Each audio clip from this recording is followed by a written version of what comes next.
They sent her to the most dangerous man in the territory as a joke, expecting her to run screaming by sunset. Instead, she became the woman they couldn't break.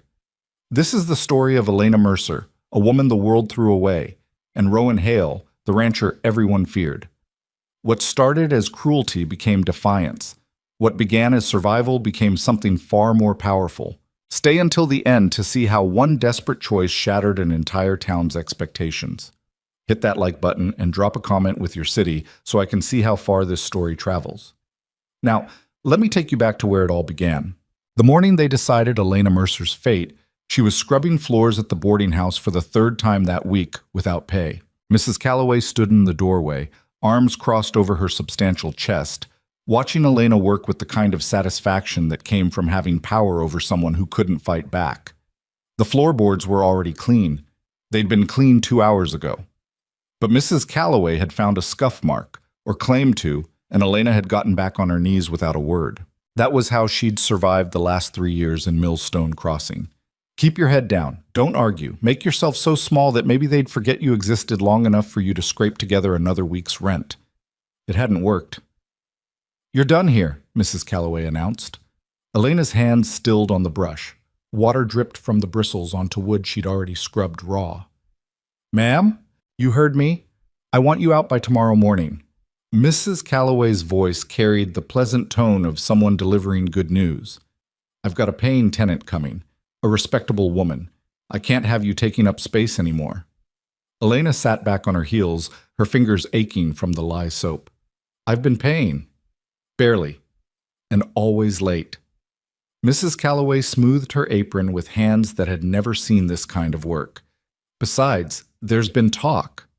There was always talk. Elena had learned that lesson her first week in town when she'd arrived alone, without family or letters of reference, wearing a dress 2 years out of fashion, and carrying everything she owned in a canvas bag. The good women of Millstone Crossing had looked at her and seen something that needed to be categorized, explained, judged. Young woman. Alone. No husband. No family. No money. The conclusions they'd drawn had nothing to do with the truth, that she'd fled from an uncle's house 3 territories over where staying meant something worse than poverty. But the truth didn't matter in places like this. Only appearances did. "What kind of talk?" Elena asked, though she already knew. Mrs. Calloway's lips pursed. "The kind that says a woman living alone, taking odd jobs from men, isn't the sort of influence I want in my establishment. Mr. Patterson mentioned you'd been doing mending for him. In his home, while his wife was visiting her sister." "He had a torn coat," Elena said quietly. "I mended it at his kitchen table while his housekeeper was in the next room. That's all." "That's what you say." Elena looked down at her reddened hands, at the brush she was still holding, at the floor she'd cleaned for free because Mrs. Calloway had demanded it. Something shifted in her chest, not anger exactly, but something close to it, something tired. "Where am I supposed to go?" Mrs. Calloway shrugged. "That's not my concern. You should have thought about that before you made yourself unwelcome." She turned toward the stairs, then paused. "There's coffee at the general store if you're looking for an answer. The men are gathering. They might have ideas." The way she said it made Elena's skin prickle. The general store smelled like tobacco, leather, and the particular staleness that came from men spending too much time indoors talking instead of working. Elena stood just outside the front window, hidden by the afternoon shadows, listening to voices drift through the half-open door. She hadn't meant to eavesdrop. She'd only come because Mrs. Calloway's comment had planted a seed of desperate hope. Maybe someone knew of work, a place to stay, something that would keep her from sleeping in the livery stable or worse. But the moment she heard her name, she'd stopped walking. "Elena Mercer's the one I'm talking about." That was Thomas Greer, who ran the dry goods section and had a laugh like a donkey's bray. "Calloway's finally kicking her out. About time." Samuel Worth, the banker's son, young and cruel in the way of men who'd never faced real consequences. "Girl's been a charity case since she showed up. No skills, no family, no prospects. Just takes up space." "She works hard enough," someone else offered. Maybe old Mr. Chen, who sometimes hired her to sort inventory. His voice was quiet, easily drowned out. "Working hard doesn't mean much if you're in the way," Greer said. And she's definitely in the way. Boarding house, seamstress work, laundry. There's women in this town who could use that work. Women with families to feed. So what's she supposed to do? Mr. Chen again, barely audible. Not our problem, Worth said. Elena could hear the grin in his voice. Though I'll admit, it's entertaining watching her try, like a mouse that doesn't realize the cat's already caught it. Laughter rippled through the store. Elena's face burned. Someone should do something with her, another voice chimed in, before she gets desperate and causes real trouble. What do you mean, do something? That was Reverend Michaels, who preached charity on Sundays and practiced judgment the other 6 days. I mean, someone should teach her she can't just drift around taking handouts and expecting decent people to carry her. Worth's chair scraped against the floor. We should send her somewhere. Make it clear she's not welcome. Send her where? Greer asked. The pause that followed felt heavy, deliberate. Elena found herself holding her breath. Hale's Ranch, Worth said finally. The laughter died. You can't be serious. Mr. Chen's voice, sharp with alarm. Why not? Everyone knows Hale needs help. His last 3 hired hands quit inside a month. The man's impossible to work for, mean as a snake and twice as likely to bite. Place is falling apart because nobody'll stay. Worth was warming to his theme now, voice rising with enthusiasm. We tell the girl there's work out there. Room and board. She goes, tries to make it work, realizes she can't handle it, and leaves town on her own. Problem solved. That's cruel, Mr. Chen said. That's practical, Worth countered. She needs to learn her place. Hale's Ranch will teach her faster than anything else. The girl will last maybe a day, Greer said, but he was chuckling. Hale will take one look at her and send her packing before she can unload her bag. Exactly. And when she comes back, tail between her legs, she'll understand nobody wants her here. She'll move on. Worth paused. Unless you've got a better idea? Silence. I'll talk to Hale, Reverend Michaels said slowly. Frame it as Christian charity. Tell him the girl needs work and discipline. He might go for it if we make it sound like a good deed. And if he says no, someone asked, then we tell her the job's available anyway and let her show up on her own. Either way, she's out of our hair. Worth's voice was satisfied, final. Who's in? The murmur of agreement that followed made Elena's stomach turn. She stepped away from the window, her legs unsteady. They were talking about her like she was a stray dog, something to be relocated or put down. The cruelty wasn't even personal, just casual, matter of fact. She was an inconvenience they wanted removed. And Rowan Hale was the tool they'd chosen to remove her. Elena knew the name. Everyone in Millstone Crossing knew it. Hale owned a ranch 15 miles north, carved out of land so rough, even the optimistic settlers had passed it by. He'd built it alone, worked it alone, and over the years had earned a reputation that kept most people from getting too close. The stories varied depending on who was telling them. He'd killed a man in a property dispute. He'd run off a family of squatters with a shotgun. He'd beaten one of his hired hands so badly the man couldn't walk right for a month. His temper was legendary, his isolation absolute. Some said he was just mean, others said he was dangerous. Either way, sending someone like Elena, small, broke, with no experience working a ranch, to a place like that wasn't charity. It was punishment disguised as help. Elena sat on the narrow bed in her boarding house room that night, staring at the wall. Her belongings were already packed. There wasn't much. 2 dresses, a shawl, undergarments, a hairbrush with broken bristles, a tin cup, and the book her mother had given her before she died. Everything fit in the same canvas bag she'd arrived with. Tomorrow morning, Mrs. Calloway expected her gone. She had $4.30 to her name. Not enough for a train ticket to anywhere that mattered.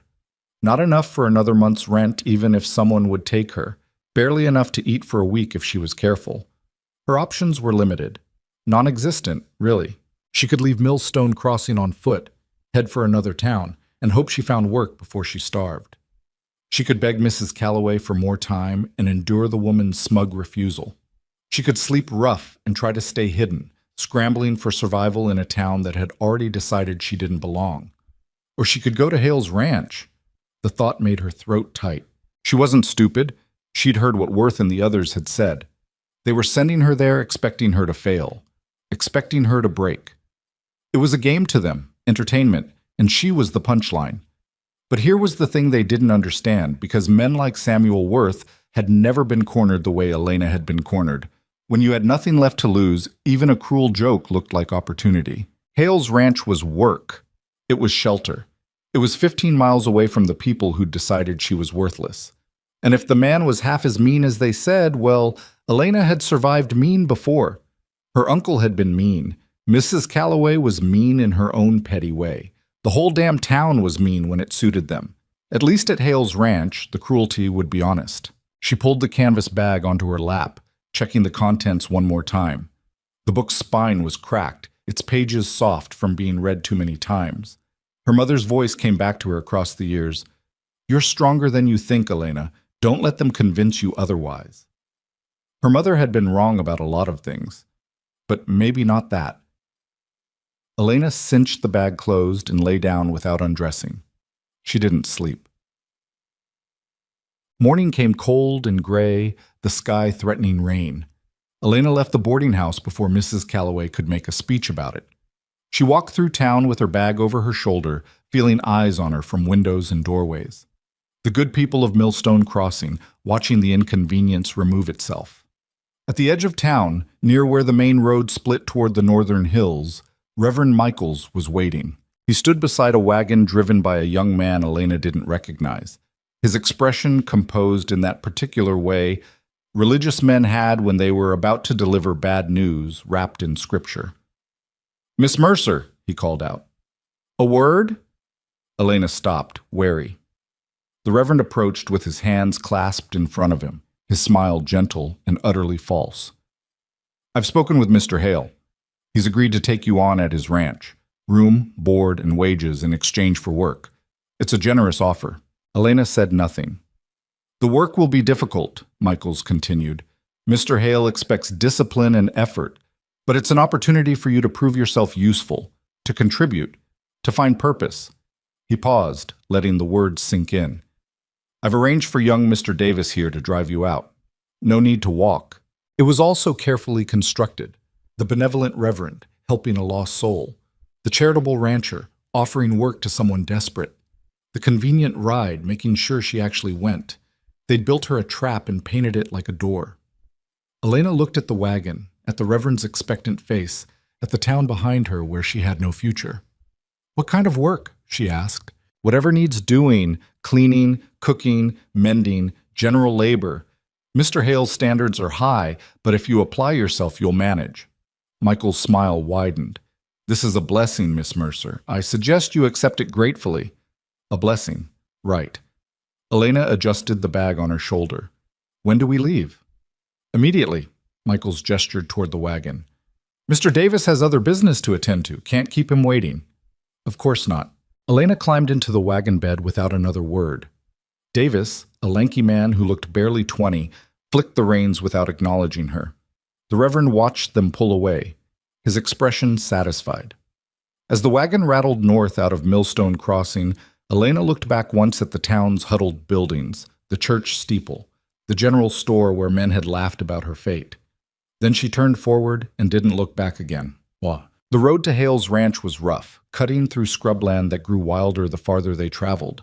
The grass was tall and brown, the trees sparse and twisted. Hills rose in the distance, dark and uninviting. Davis didn't speak. Elena didn't try to make him. She spent the ride watching the landscape change, feeling the distance grow between her and everything familiar. 15 miles wasn't far, but out here it felt like another world, isolated, hard. The kind of place people ended up when they'd run out of softer options, or when they preferred it that way. After nearly 2 hours, the wagon crested a low rise and the ranch came into view. It wasn't what Elena had expected. The main house was small, built from rough-hewn timber that had weathered to gray. A porch sagged slightly on one side. The roof needed patching, but the structure was solid, functional, planted firmly in the dirt like it had grown there. Beyond the house stretched a barn that had seen better days, its doors hanging crooked. Fencing ran in uneven lines across the property, some sections intact, others collapsed into the grass. A chicken coop leaned precariously near a water trough that was more rust than metal. Everything looked like it was barely holding together through sheer stubbornness. Davis pulled the wagon to a stop in front of the house and jerked his head toward the door. That's it. You're on your own now. Elena climbed down, her bag heavy in her hands. Is Mr. Hale? Don't know, don't care.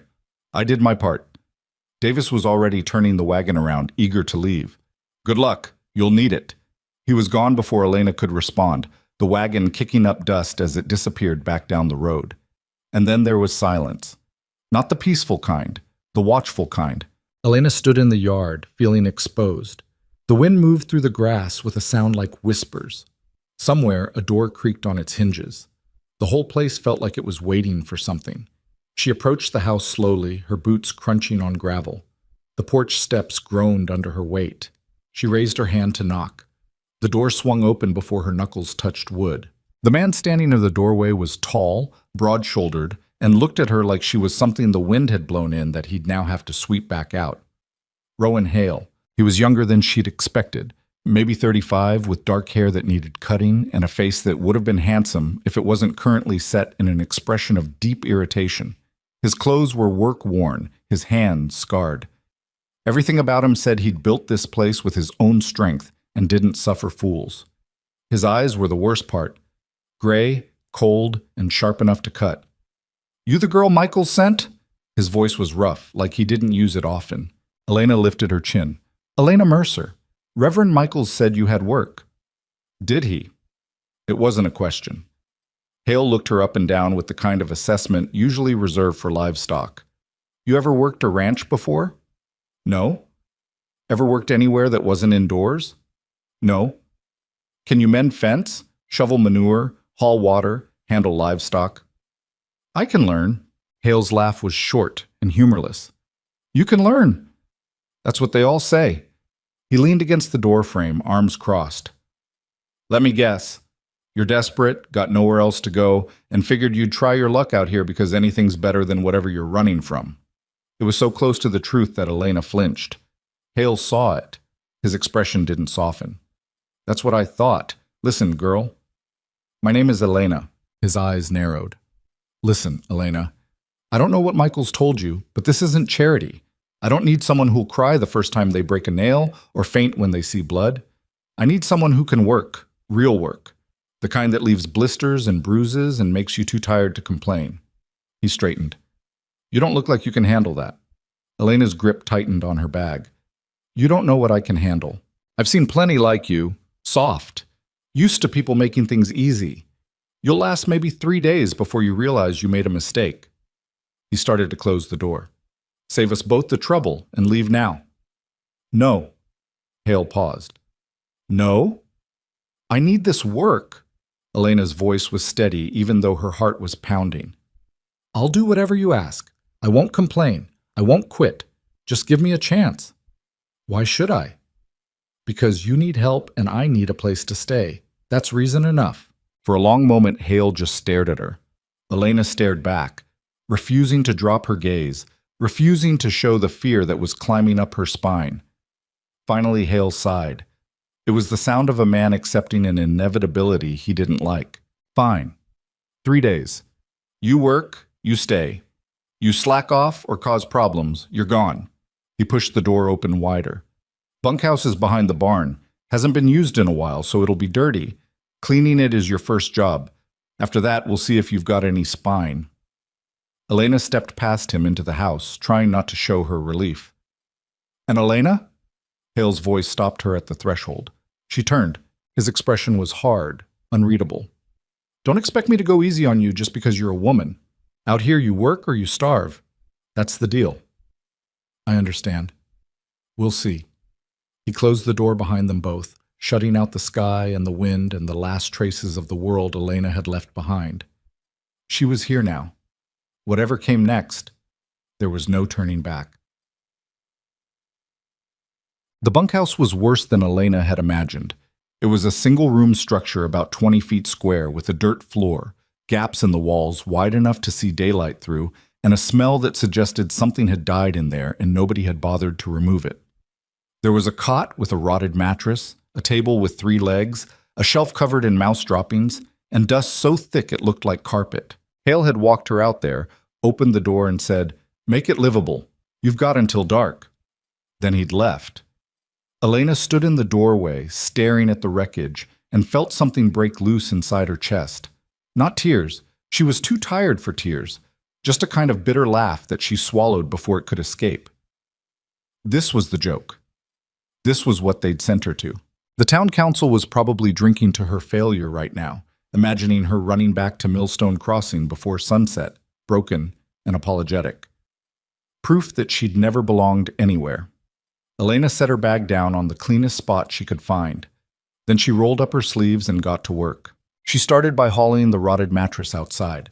It fell apart in her hands, spilling straw, and God knew what else. The frame beneath was salvageable, barely. She dragged it into the yard and left it in the sun. Next, the shelves. She wiped them down with a rag torn from the mattress, coughing as dust filled her lungs. Mice had nested in the corners. She scooped out the droppings with her bare hands, trying not to gag. The table she propped against the wall using a rock. Not perfect, but functional. The floor was harder. She found a broom with half its bristles missing leaning against the barn and swept until her arms ached. Dirt rose in clouds, settling in her hair, her clothes, her throat. When sweeping didn't work anymore, she hauled water from the trough and scrubbed on her hands and knees. Hours passed. The sun moved across the sky. Indifferent. Elena's dress was soaked with sweat and filthy beyond saving. Her hands were raw. Her back screamed. But the bunkhouse was starting to look less like a tomb and more like a place someone could sleep without catching disease. She was hauling her 5th bucket of water from the trough when she realized Hale was watching her. He stood near the barn, one shoulder against the doorframe, arms crossed. His expression was unreadable. Elena didn't stop working. She poured the water across the floor, watching it turn brown as it picked up the last layers of grime. Then she went back for another bucket. When she passed Hale, he spoke. "You're still here." Elena didn't look at him. "You told me to clean the bunkhouse. I'm cleaning it. Most people would have quit by now." "I'm not most people." She heard him huff. Not quite a laugh, but close. When she glanced back, he was gone. By the time the sun started sinking toward the hills, the bunkhouse was habitable. Not comfortable, not pretty, but clean enough that Elena could sleep there without feeling like she was camping in a grave. She'd found an old blanket in the barn, musty but intact, and spread it over the cot frame. Her own shawl became a pillow. The 3-legged table stood propped in the corner, holding her tin cup and her mother's book. It wasn't much, but it was hers. Elena sat on the cot as twilight filled the bunkhouse with gray light. Her whole body ached. Her hands were bleeding in places where blisters had formed and burst. She was hungry, thirsty, and so tired she felt hollow. But she'd done it. She'd made it to sunset. A knock on the door frame made her look up. Hale stood there, silhouetted against the dying light. "You eat yet?" he asked. "No." "Come on then." He didn't wait for an answer, just turned and walked toward the main house. Elena followed, legs stiff, trying not to limp. The inside of Hale's house was sparse. A kitchen with a wood stove, a table, 2 chairs, and not much else. Everything was clean but worn, functional without being comfortable. Like the man who lived there. Hale gestured to a chair. "Sit." Elena sat. He set a plate in front of her without ceremony. Beans, cornbread, and something that might have been salt pork. It wasn't fancy, but it was food, and Elena's stomach twisted with hunger. "Eat," Hale said, sitting across from her with his own plate. They ate in silence. The food was plain but good. Elena tried not to wolf it down, tried to maintain some dignity, but she was too hungry to care much. When her plate was empty, Hale pushed the serving dish toward her. "More if you want it." She took more. When she finally finished, Hale leaned back in his chair, studying her with those sharp gray eyes. "You surprised me," he said finally. Elena set down her fork. "Why? I figured you'd run. Most people do when they see what this place really looks like." He tilted his head. "Why didn't you?" Elena met his gaze. "Because I don't have anywhere else to go." "That's not a reason to stay. That's just desperation." "Maybe. But desperation makes you strong if you let it." Hale's mouth twitched, almost a smile, but not quite. "You sound like you're trying to convince yourself." "Maybe I am." He stood, gathering the plates. "You've got 3 days. After that, we'll see if you're still convinced. Elena watched him move around the small kitchen, this hard man in his isolated house, and wondered what had made him this way. What had driven him out here, away from people, into a life of solitude and labor? She didn't ask. It wasn't her business. "Thank you for the meal," she said instead. Hale glanced at her. "Don't thank me. You worked for it." He nodded toward the door. "Get some sleep. Tomorrow starts early." Elena stood, her body protesting. "How early?" "Dawn. We're mending the north fence. Bring gloves if you have them." She didn't, but she nodded anyway. Outside, the night had settled in fully. Stars scattered across the sky like scattered grain. The air was cold, sharp in Elena's lungs. She walked back to the bunkhouse, her shadow long in the moonlight. Inside, she collapsed onto the cot without undressing, too tired to do more than pull the blanket over herself. Her last thought before sleep took her was this. She'd made it one day. 2 more to go. And then she'd figure out what came after. Dawn came too soon. Elena woke to frost on the inside of the bunkhouse walls and her breath misting in the cold air. Every muscle in her body ached. Her hands were stiff, the blisters from yesterday turning hard and painful. She forced herself up, shivering, and pulled on her shawl. There was no mirror, but she could feel dirt in her hair, grime under her nails. She looked like hell and felt worse. Outside, the world was gray and still. Frost clung to the grass, turning everything silver. Hale was already in the yard, loading tools into a wagon. He looked up when Elena approached, his expression neutral. "You're late," he said. The sun hadn't even fully risen. "Sorry." "Don't apologize. Just don't do it again." He tossed a pair of worn leather gloves at her. "Here, your hands are already a mess. These'll help." Elena caught them, surprised.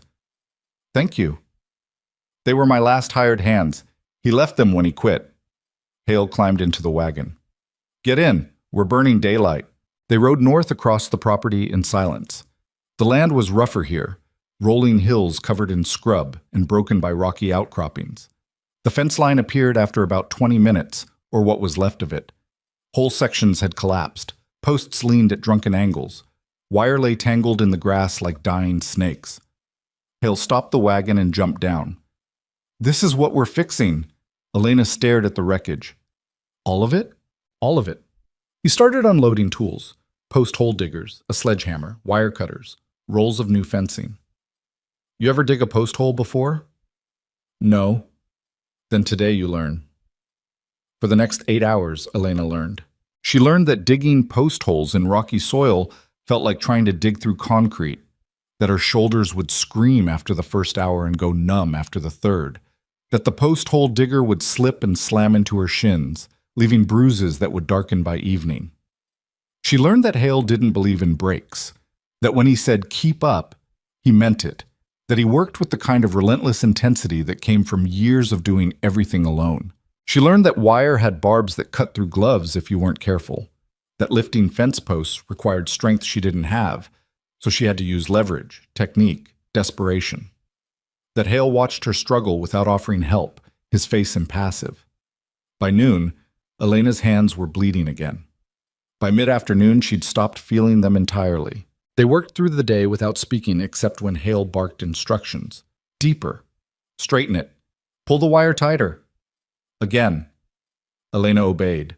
She didn't complain, didn't ask for rest, didn't show the tears that wanted to come from pain and exhaustion and the sheer overwhelming impossibility of what they were doing. She just worked, because that was the deal. Work or starve.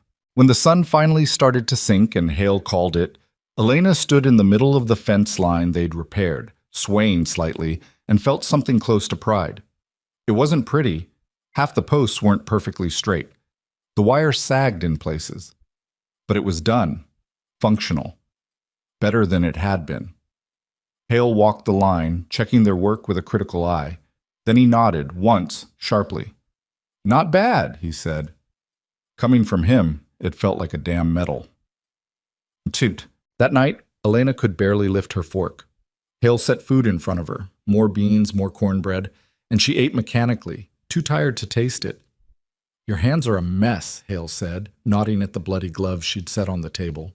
"They'll heal." "Not if you keep tearing them open." He disappeared into another room and came back with a tin of salve. Here, use this tonight. Elena took it, surprised again by the small kindness. Thank you. Don't thank me. I need you functional. But his voice lacked the edge from earlier. 2 more days. Think you'll make it? Elena looked at him across the table, this hard man who expected nothing and offered less, and realized something.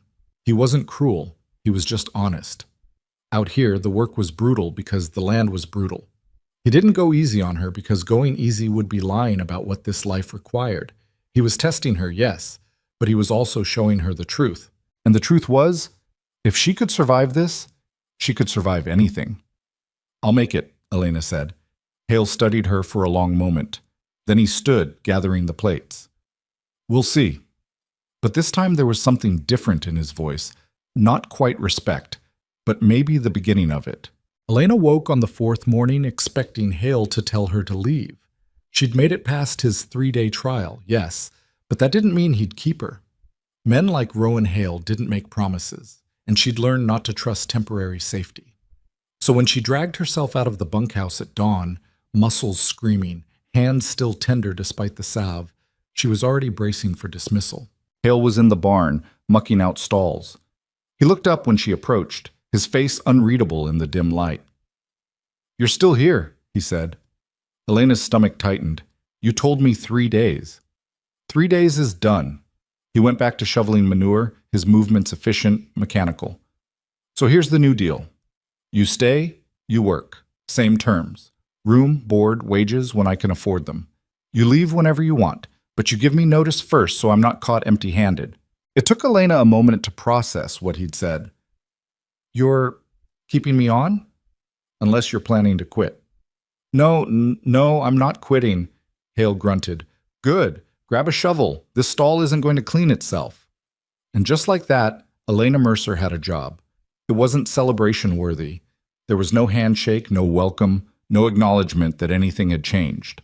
Hale simply handed her a shovel and expected her to work, same as he'd done for the past 3 days. But as Elena stepped into the stall and began scooping manure into a wheelbarrow, something settled in her chest that hadn't been there before.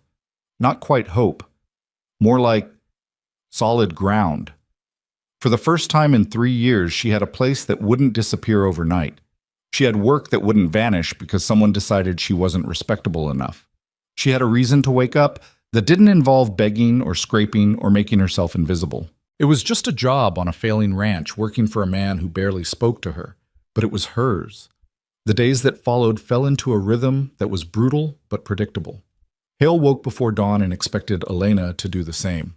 They worked through breakfast, coffee, and whatever was left from the night before, eaten standing up or not at all. Then came the real labor. Fence mending, barn repairs, clearing brush from the irrigation ditches, hauling feed, fixing the chicken coop that threatened to collapse every time the wind picked up, chopping wood for winter even though winter was still months away. Every task was hard. Every day left Elena exhausted. But she learned. She learned to read the sky for weather, to feel when rain was coming by the way the air changed. She learned which fence posts needed replacing and which could hold another season. She learned to lift with her legs instead of her back, to pace herself, to ignore pain that wasn't actually injury. She learned that Hale didn't talk much, but when he did, every word counted. Don't fight the post hole digger. Let gravity do the work. Wire stretches in heat. Account for it. If the chickens are quiet, something's wrong. Check for predators. He taught her the way he did everything else. Blunt, direct, without patience for mistakes repeated. But he taught her. And slowly, Elena stopped feeling like dead weight and started feeling like she was actually contributing. The ranch was still a mess. One person working alone for years had let too many things slide, and 2 people couldn't fix it all overnight. But they made progress. The north fence stood solid. The barn doors closed properly. The roof over the bunkhouse got patched, so rain didn't drip onto Elena's cot anymore. Small victories. But they added up.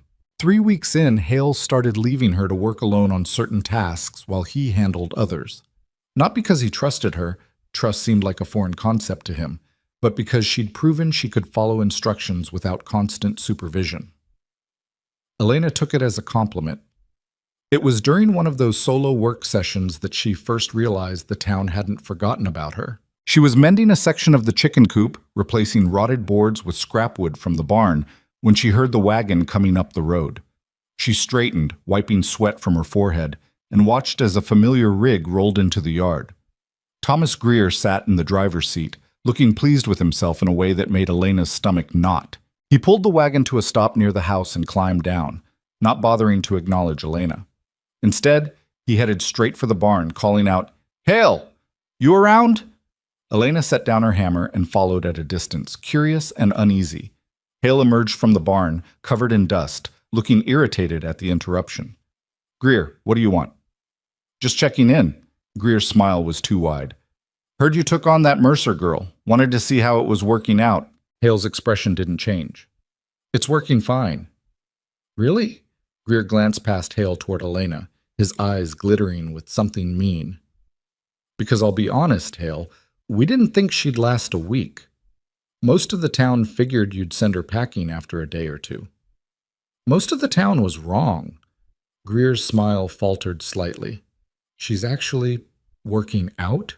"She does what I tell her to do and doesn't complain. That's more than I can say for the last 3 men who worked here." Hale crossed his arms. "Was there something else, or did you drive 15 miles just to gossip?" "No need to be hostile, I'm just surprised, that's all." Greer's gaze slid back to Elena, lingering in a way that made her skin crawl. "Girl like that, alone out here with a man like you. People are going to talk, Hale, you know that." The temperature in the yard seemed to drop. Hale took a step forward, and suddenly he seemed larger, more dangerous. "People can talk all they want. Doesn't concern me." "Maybe it should." Greer's voice carried a warning now. "Reputation matters, even out here, and if word gets around that you're keeping a young woman on your property without proper supervision..." "Proper supervision?" Hale's laugh was cold. "She works. She sleeps in the bunkhouse. I pay her for labor. If anyone's got a problem with that, they can take it up with me directly, instead of sending you to sniff around like a damn dog." Greer's face reddened. "I'm trying to help you, Hale. The town council can go to hell." Hale's voice was flat, final. "Elena works here because I need help and she needs work. That's the arrangement. If the good people of Millstone Crossing want to make it dirty, that says more about them than it does about me." For a moment, Greer looked like he wanted to argue. Then he seemed to think better of it. He climbed back into his wagon, his movements stiff with wounded pride. "You're making a mistake, Hale," he said. "This is going to cause problems." "It already is. You're still here." Greer's jaw worked. Then he snapped the reins and the wagon lurched forward, kicking up dust as it headed back down the road. Elena stood frozen, her heart pounding. She'd expected judgment from the town, but hearing it spoken aloud, the assumption, the accusation wrapped in false concern, made her feel dirty in a way no amount of honest labor ever had. Hallie watched the wagon disappear, then turned to Elena. His expression was hard to read. "You hear all that?" he asked. Elena nodded. "It's going to get worse." He said it matter-of-factly, like he was commenting on the weather. "They sent you here expecting you to fail. Now that you haven't, they need a new story. This is it. The improper woman and the dangerous man doing something shameful out where nobody can see. But we're not. Doesn't matter. Truth doesn't stop gossip. It feeds it." Hale turned back toward the barn. "You can leave if you want. I won't hold it against you. But if you stay, understand that this is what you're signing up for. The town's going to make your life hell in new and creative ways." Elena's hands curled into fists. "I don't care what they think." "You should. They've got power, connections. They can make things difficult." "They already made things difficult. That's why I'm here." Hale glanced back at her, something shifting in his expression. Not quite approval, but close. "Your choice. But don't say I didn't warn you." He disappeared into the barn, leaving Elena standing in the yard, her anger burning hot and bright. She'd thought escaping to the ranch would mean escaping the town's judgment, but they weren't going to let her go that easily. They'd sent her here to fail, and when she didn't, they decided to destroy her another way. Elena picked up her hammer and went back to work on the chicken coop, driving nails with more force than necessary. Let them talk. Let them judge. She wasn't leaving. Over the following weeks, visitors started arriving at the ranch with increasing frequency. Some were townspeople Elena vaguely recognized, shopkeepers, church members, wives of the men who'd laughed about her fate at the general store. They came under the guise of charity or concern, bringing preserves or offering prayers, but their eyes were always searching, cataloging, looking for evidence of scandal. Hale turned them away at the property line, his refusals curt and absolute.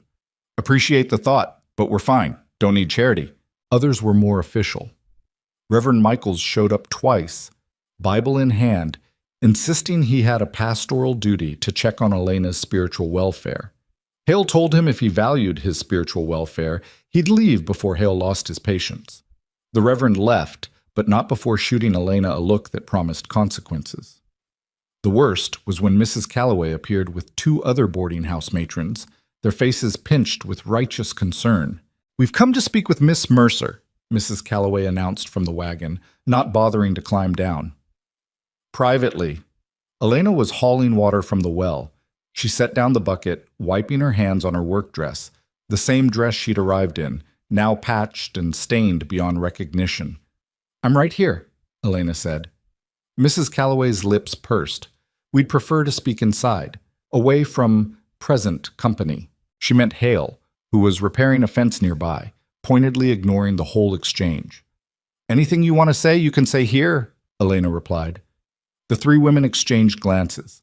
Then Mrs. Calloway leaned forward, her voice dropping to what she probably thought was a confidential volume, but was easily loud enough for everyone to hear. "We're concerned about your situation, Elena. A young woman living in isolation with a man of questionable character. It's not appropriate. We've come to offer you an alternative." Elena's jaw tightened. "What kind of alternative?" "Mrs. Henderson has agreed to take you on as a housekeeper. Room and board in a proper Christian household, surrounded by respectable people. You'd be safe, protected." Mrs. Calloway's smile was syrupy. "We know you were desperate when you came here, but you don't have to stay desperate. There are better options." "I'm not desperate anymore," Elena said. "I have work, I have a place to stay, I'm fine." "You're living in a bunkhouse," one of the other women interjected, her tone scandalized. "Sleeping on a cot, doing manual labor like a field hand. That's no life for a young woman." "It's the life I chose." "Did you?" Mrs. Calloway's voice sharpened. "Or did circumstances force you into a situation you're now too proud to leave? Because from where we're standing, it looks like you're being taken advantage of." Hale's hammer stopped mid-swing. He straightened, turning toward the wagon with an expression that could have frozen water. "You've got 10 seconds to get off my property," he said quietly. Mrs. Calloway drew herself up. "We're trying to help. You're trying to cause trouble. There's a difference." Hale took a step forward. "Elena works here because she wants to. She stays because she chooses to. If you've got a problem with that, take it up with her, not me. But do it somewhere else. This is private land and you're not welcome." "How dare you?" 8 seconds. The women looked at each other, their faces flushed with indignation. But Hale's expression left no room for argument. Mrs. Calloway snapped the reins and the wagon rolled away in a huff of moral superiority. Elena watched them go, her heart pounding with a mix of anger and humiliation. Hale went back to hammering without a word. After a moment, Elena picked up the water bucket and resumed her work, but her hands were shaking. That night, as they ate dinner in Hale's kitchen, beans again, with potatoes and some kind of stringy meat, Elena finally spoke. "Why do they care so much?" Her voice came out harder than she intended. "About what I do, where I stay. It's my life. Why does it matter to them?" Hale chewed slowly, considering. "Because you're not following their rules." "What rules?"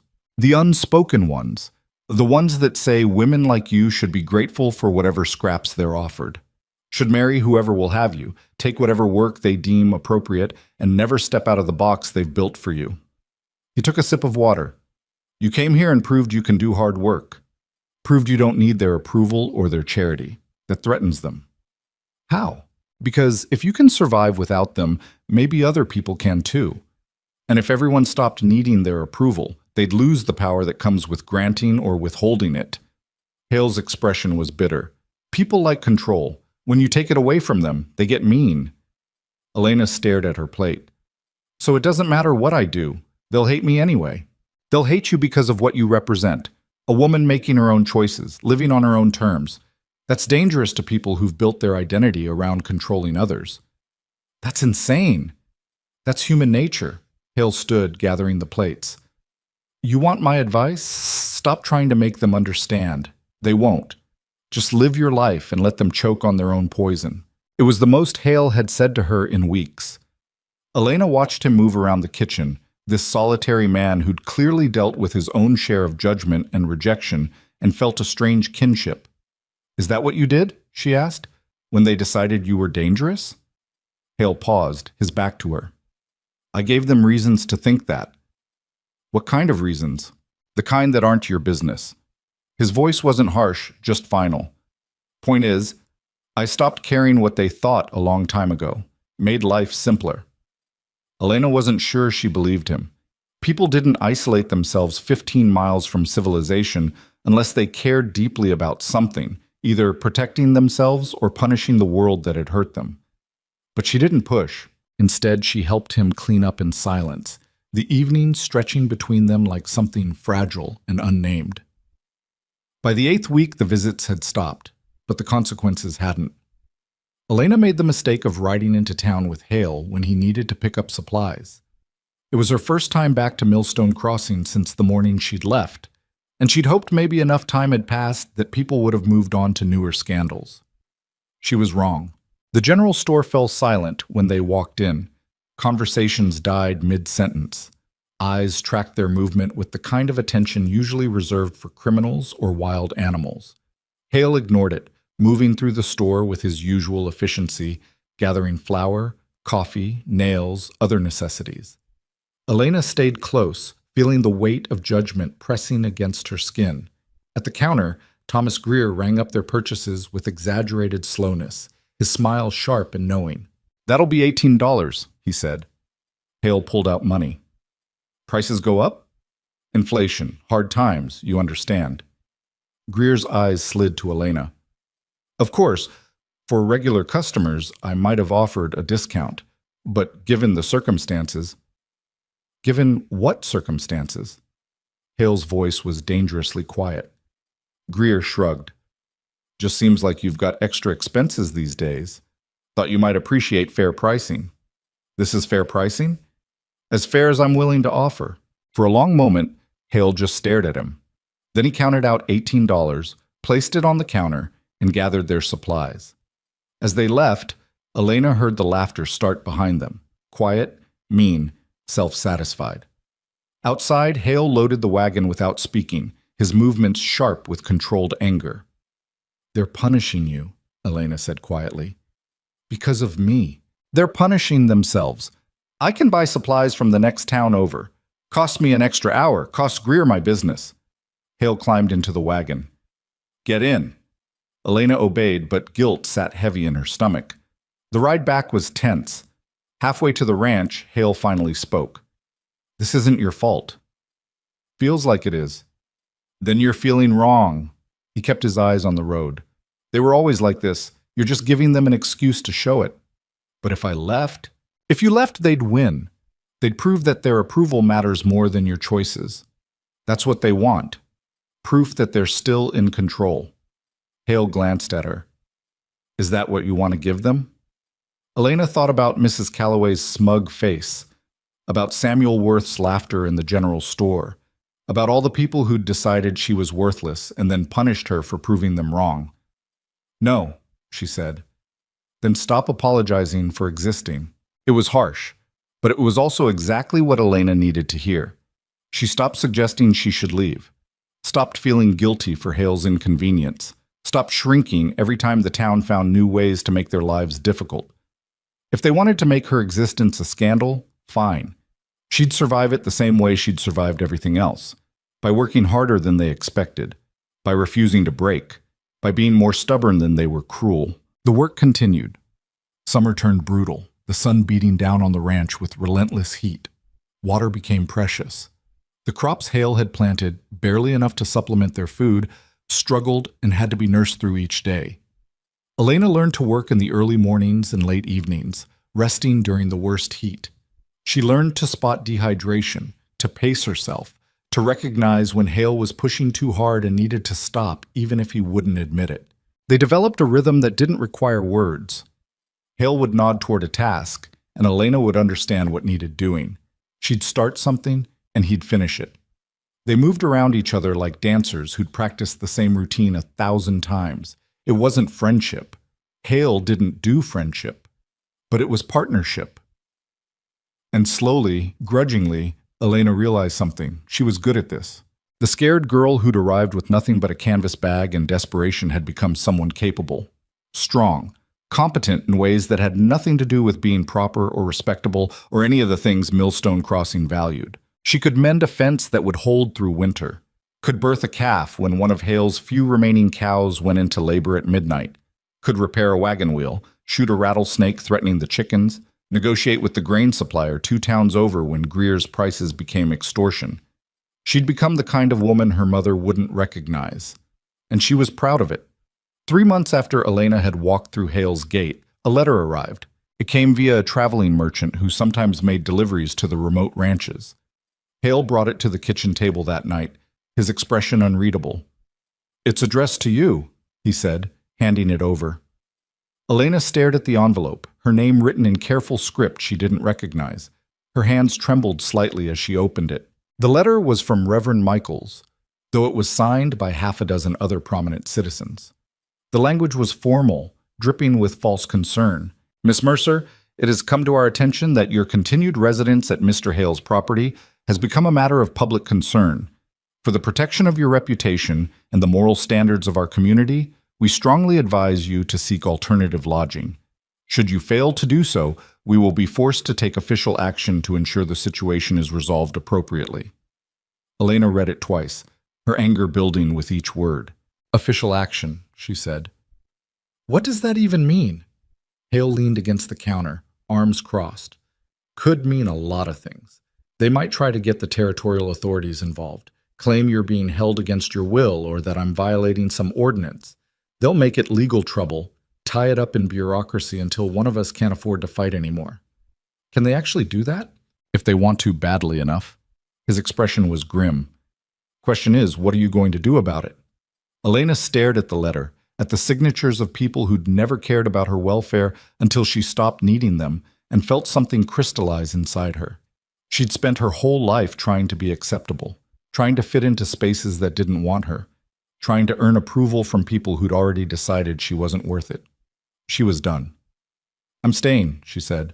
Hale nodded slowly, like he'd expected that answer.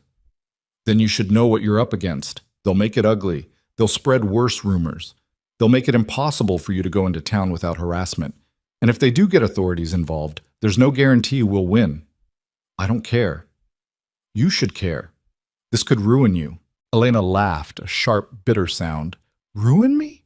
"They already decided I was ruined the day I showed up alone with no money. At least now I'm choosing what that ruin looks like." For the first time since she'd met him, Hale smiled. It was small, crooked, and gone almost as soon as it appeared. But it was real. "All right then," he said. "We'll fight them together." And Elena realized, sitting in that small kitchen with a man who barely knew her but had given her more respect than the entire town combined, that she'd found something she'd been searching for her whole life. Not safety, not comfort, but a place where she was allowed to be strong. The official action came 3 weeks later, and it came with uniforms. Elena was in the garden, a patch of dirt behind the house where she'd managed to coax tomatoes and beans into growing despite the rocky soil, when she heard the horses, 2 riders, moving at an official pace, the kind that said they had business and authority to back it up. She straightened, dirt under her nails, and watched them approach. Hale emerged from the barn, wiping grease from his hands. His expression went flat when he saw the badges. Territorial lawmen, not local deputies, but the kind with jurisdiction that crossed county lines and didn't answer to town councils.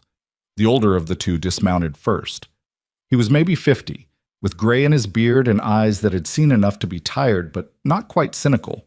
His partner was younger, nervous, hand resting too obviously near his sidearm. "Rowan Hale?" the older man asked. "That's right. I'm Marshal Davies. This is Deputy Cole.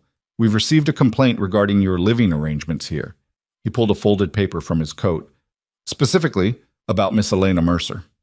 Elena's stomach dropped, but she walked forward anyway, refusing to hide. "I'm Elena Mercer, Davy's eyes flicked to her, taking in the work dress, the dirt, the fact that she clearly wasn't being held prisoner. Ma'am, the complaint alleges that you're residing here in circumstances that violate territorial decency ordinances, that Mr. Hale is housing an unmarried woman without proper supervision or chaperone. I work here, Elena said.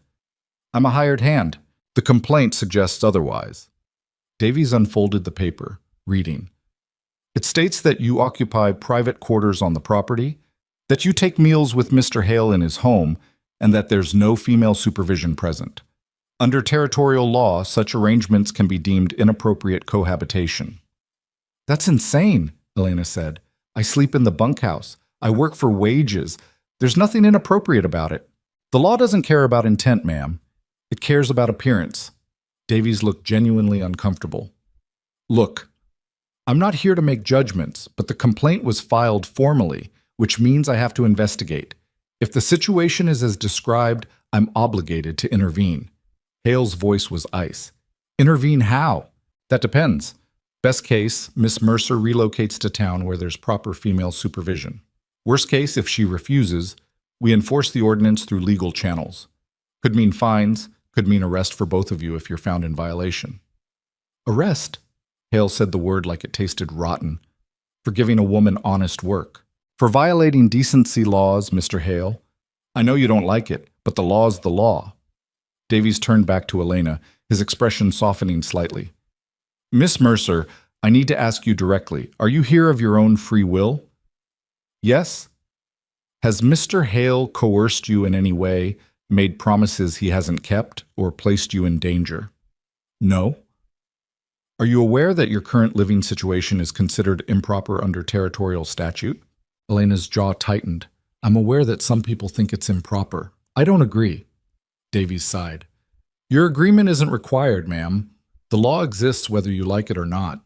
He glanced at Hale. I'm going to recommend you resolve this voluntarily. Find the lady proper lodging in town, maintain your working relationship if you must, but separate the living arrangements. That'll satisfy the complaint and keep this from escalating. And if we don't? Hale asked. Then I file a report, the territorial judge reviews it, and you both get summoned to a hearing. If the judge rules against you, Miss Mercer gets removed by force if necessary, and you face penalties that could include losing your property rights. Davies folded the paper. I've seen it happen, Hale. These ordinances might seem stupid, but they're enforceable. Don't make this harder than it needs to be. The young deputy shifted his weight, hand still near his gun like he expected Hale to start shooting. Hale noticed, and his eyes went cold. We're not going to cause trouble, deputy, Hale said quietly. But we're also not going to be bullied by a bunch of small-minded hypocrites hiding behind badges. Careful, Hale, Davies warned. I'm trying to help you here. By telling us to obey laws designed to control women who don't fit into neat little boxes, that's not help. That's just a different kind of prison. Davies looked at Elena. Is that how you see it, ma'am? Elena met his gaze steadily. I see it as people who couldn't break me one way trying another. They sent me here hoping I'd fail. I didn't. So now they're using the law to finish what cruelty couldn't. For a moment, something like sympathy crossed Davies' face. Then it was gone, replaced by professional neutrality. You've got 2 weeks to make arrangements, he said. After that, I'm required to follow up. If nothing's changed, this goes to the judge. He mounted his horse, his partner doing the same. I'm sorry it's come to this. But you both need to understand this isn't going away. Make the smart choice. They rode off, leaving Elena and Hale standing in the yard, the weight of official threat pressing down like storm clouds. Hale watched them disappear, then turned toward the house without a word. Elena followed. Inside, Hale poured himself whiskey from a bottle Elena hadn't known he owned. He didn't offer her any, just stood by the window, staring out at the land he'd built with his own hands. They're not going to stop, Elena said quietly. No, they're not. Hale took a drink. The question is what we do about it. You heard the marshal. If I don't leave, we both end up in front of a judge. And if you do leave, they win. Again. Hale set down the glass harder than necessary. I'm tired of them winning. This isn't about winning. It's about survival. It's about both. He turned to face her, and Elena was startled by the anger in his eyes. Not at her, but at the situation, at the people who'd engineered it. You've worked harder than any man I've hired. You've earned your place here, and now they want to take it away because it offends their delicate sensibilities. That's not justice. That's just cruelty dressed up in legal language. But it's still the law. The law is whatever powerful people say it is. That doesn't make it right. Hale's hands curled into fists. You want to leave, I won't stop you, but I'm not going to help them drive you out. Not after everything you've survived to get here. Elena's throat tightened. So what do? We fight. We find a way around their rules. We make it so expensive and complicated for them that they give up and move on to easier targets. He picked up the whiskey bottle, then set it down again without drinking. Or we give them exactly what they're asking for in a way they can't refuse. What do you mean? Hale looked at her for a long moment, something complicated passing across his face. Then he shook his head. Doesn't matter yet. First we see if they're bluffing. Maybe they'll drop this if we ignore it long enough. But Elena could see in his expression that he didn't believe that. Neither did she. The town made sure they didn't forget. Over the next week, the harassment escalated from passive judgment to active interference. Merchants who'd grudgingly served Hale before suddenly refused his business entirely. The blacksmith turned him away when he needed repairs on his plow. The grain supplier canceled their standing order. We don't serve people who violate community standards, became the standard excuse. Hale drove to the next town for supplies, adding hours to every trip. He came back each time tight-lipped and furious. But he didn't complain. Just unloaded the wagon and went back to work. Elena felt the guilt eating at her again, but this time she didn't apologize. Instead, she worked harder, as if physical labor could somehow balance the scales of all the trouble she'd caused. They were repairing the irrigation ditch on the 8th day when Elena heard riders coming. Multiple horses this time, moving fast. Hale heard them too. He straightened, mud to his knees, and his hand moved instinctively toward the rifle he'd started carrying in the wagon. Easy, Elena said, though her own heart was racing. 6 men crested the rise, led by Samuel Worth. All of them were familiar faces from Millstone Crossing, the town council, the moral backbone of the community, riding onto Hale's property like they owned it. Hale climbed out of the ditch, positioning himself between Elena and the riders. You're on private land. State your business or leave. Worth dismounted with the casual arrogance of someone who'd never been told no. We're here on official town business, Hale, to discuss your situation. I don't have a situation. I have a ranch and an employee, that's all. That's not what the law says. Worth gestured to the men with him. Reverend Michaels, Thomas Greer, the banker Silas Henderson, and 2 others Elena didn't know well. We've filed the complaint with the territorial authorities. You've been given notice to comply, and yet here she still is. He looked at Elena with open disdain. Living in sin, corrupting the moral fabric of our territory. I'm working, Elena said, hating how defensive she sounded. You're cohabitating with an unmarried man without supervision. That's not work. That's degeneracy. Worth's voice rose, performing for his audience. We've tried to help you, Miss Mercer, offered you respectable alternatives. You've refused them all, so now we're here to make our position clear. You need to leave this ranch and return to town, where you can be properly supervised and guided back to decency. I'm not going back. Then you're forcing our hand. Worth turned to Hale. We're prepared to escalate this, Hale. The marshal was just the first step. We can make your life very difficult. Supplies, contracts, water rights. There are 100 ways we can pressure you if you continue to harbor this woman. Hale's voice was dangerously quiet. Is that a threat? It's a promise. This community has standards. You're violating them. There will be consequences. The only people violating anything are you, trespassing on my land with threats you can't back up. Hale took a step forward. Elena stays or goes based on her choice, not yours. If you've got a legal complaint, take it through legal channels. But if you keep showing up here trying to intimidate us, we're going to have a different kind of problem. Reverend Michaels urged his horse forward, his expression pained. Rowan, be reasonable. This doesn't have to be a conflict. We're trying to protect both of you from scandal.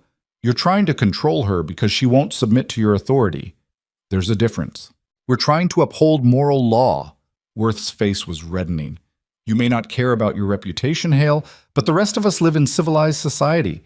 We have families, children who look to us for guidance. We can't allow this kind of shameful behavior to go unchallenged. What's shameful, Elena said, her voice shaking with anger, is 6 grown men riding out here to bully a woman for working an honest job. If you're so concerned about morality, maybe look at your own behavior first. Worth's expression turned ugly. Careful, girl. You've got no standing in this territory. No family, no property, no rights. You're here because we've allowed it. That tolerance can end very quickly. That sounds like a threat, Worth, Hale said. It's a warning. The hearing is in 10 days. If Miss Mercer is still residing on this property, when it happens, the judge will rule against you. You'll lose, Hale. And when you do, she'll be removed by force and you'll face penalties that could ruin you. Worth remounted his horse. We're not your enemies. We're trying to save you both from consequences you clearly can't see coming. But if you insist on this path, don't blame us for what happens next. The 6 men rode off, leaving Elena and Hale standing in the torn-up field covered in mud and fury. Elena waited until they were out of sight before her legs gave out. She sat down hard in the dirt, shaking. Hale crouched beside her. You all right? No. Elena's voice cracked. They're going to win, aren't they? They're going to drag us in front of some judge who already agrees with them, and he's going to rule that I'm some fallen woman who needs to be saved from myself, and there's nothing we can do about it. There might be something. Elena looked up at him. Hale's expression was strange, resigned and determined at the same time. What? She asked. He stood, offering his hand to help her up. She took it, and he pulled her to her feet with the easy strength she'd come to rely on. Come inside, he said. We need to talk. They sat at the kitchen table, the same table where they'd shared countless silent meals.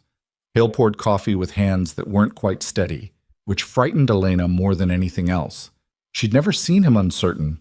The law says you can't live here as an unmarried woman without supervision, Hale said finally. That's their weapon. That's what they're using to force you out. I know. So we remove the weapon. Elena frowned. How? Hale took a breath, like he was about to step off a cliff and wasn't sure he'd survive the landing. We get married. The words hung in the air between them, absurd and terrifying. Elena stared at him. What? It's the only legal solution. If we're married, you're not an unmarried woman living improperly. You're my wife, living on my ranch. They can't touch that. The law protects it. You can't be serious. I'm completely serious. Hale leaned forward. Think about it, Elena. They're using the law against you, so we use it back. We get married, remove their legal standing, and they have to back off. That's insane. Marriage isn't a legal strategy. Elena couldn't even finish the sentence. You don't even like me. I respect you. That's more than most married couples can say. His voice was matter-of-fact, like he was proposing a business arrangement. Look, I'm not talking about romance or any of that. I'm talking about survival. You need protection from their interference. I need help on this ranch that I can't keep if they keep pushing legal action. Marriage solves both problems. It creates 100 new ones. Like what? Elena gestured helplessly. Like the fact that we barely know each other. Like the fact that marriage is supposed to mean something more than just avoiding legal trouble. Like the fact that you live alone for a reason and I'm not exactly wife material. According to who? Them? Hale's eyes flashed. They've already decided you're not worth respect. At least this way you'd have legal standing they can't dismiss. You'd have property rights, protection, a name that means something in this territory. Your name. It's not much, but it's yours if you want it. Elena stood, pacing the small kitchen. This is crazy. We can't just get married despite the town council. Why not? People get married for worse reasons. Money, property, family pressure. At least this way we both know what we're getting into. Which is what exactly? A marriage of convenience that we're both going to regret? Hale was quiet for a moment. When he spoke, his voice was softer. I won't lie to you, Elena. I'm not an easy man to live with. I don't talk much. I don't have friends. This ranch is all I've got and all I'm likely to ever have. But I keep my promises. If we do this, I'll protect you. I'll make sure you have a home for as long as you want it, and I won't expect anything from you that you're not willing to give. That's not how marriage works. That's how our marriage would work. We set the terms, nobody else. Elena stopped pacing, her mind racing. It was insane. Completely insane. You didn't marry someone you'd known for 3 months just to avoid legal prosecution.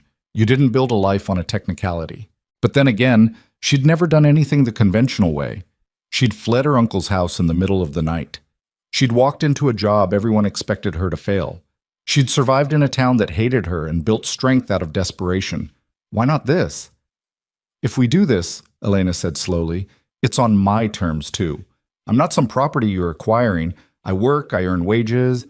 I have a say in how this ranch runs. Agreed. And if either of us wants out, we figure it out. No trapping, no manipulation. Agreed. And you don't get to make decisions about my life just because we're legally married. I'm still my own person. Hale stood, extending his hand. Agreed. Equal partners. Is that a yes? Elena looked at his hand, scarred and work-worn, offering her something she'd never expected to want. Protection, partnership, a way forward that didn't involve surrender. She took his hand. It's a yes, she said. And just like that, Elena Mercer agreed to marry a man she barely knew, in a plan that was either brilliantly defiant or completely doomed. Probably both. The courthouse in Millstone Crossing was a squat brick building that smelled like old paper and judgment. Elena had never been inside before, hadn't had reason to, and wouldn't have been welcome even if she did.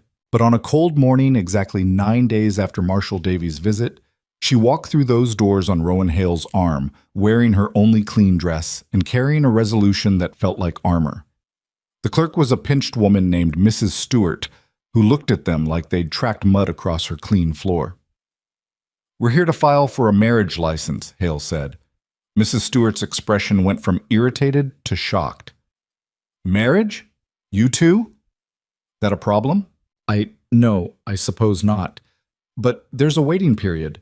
3 days after filing before the ceremony can be performed.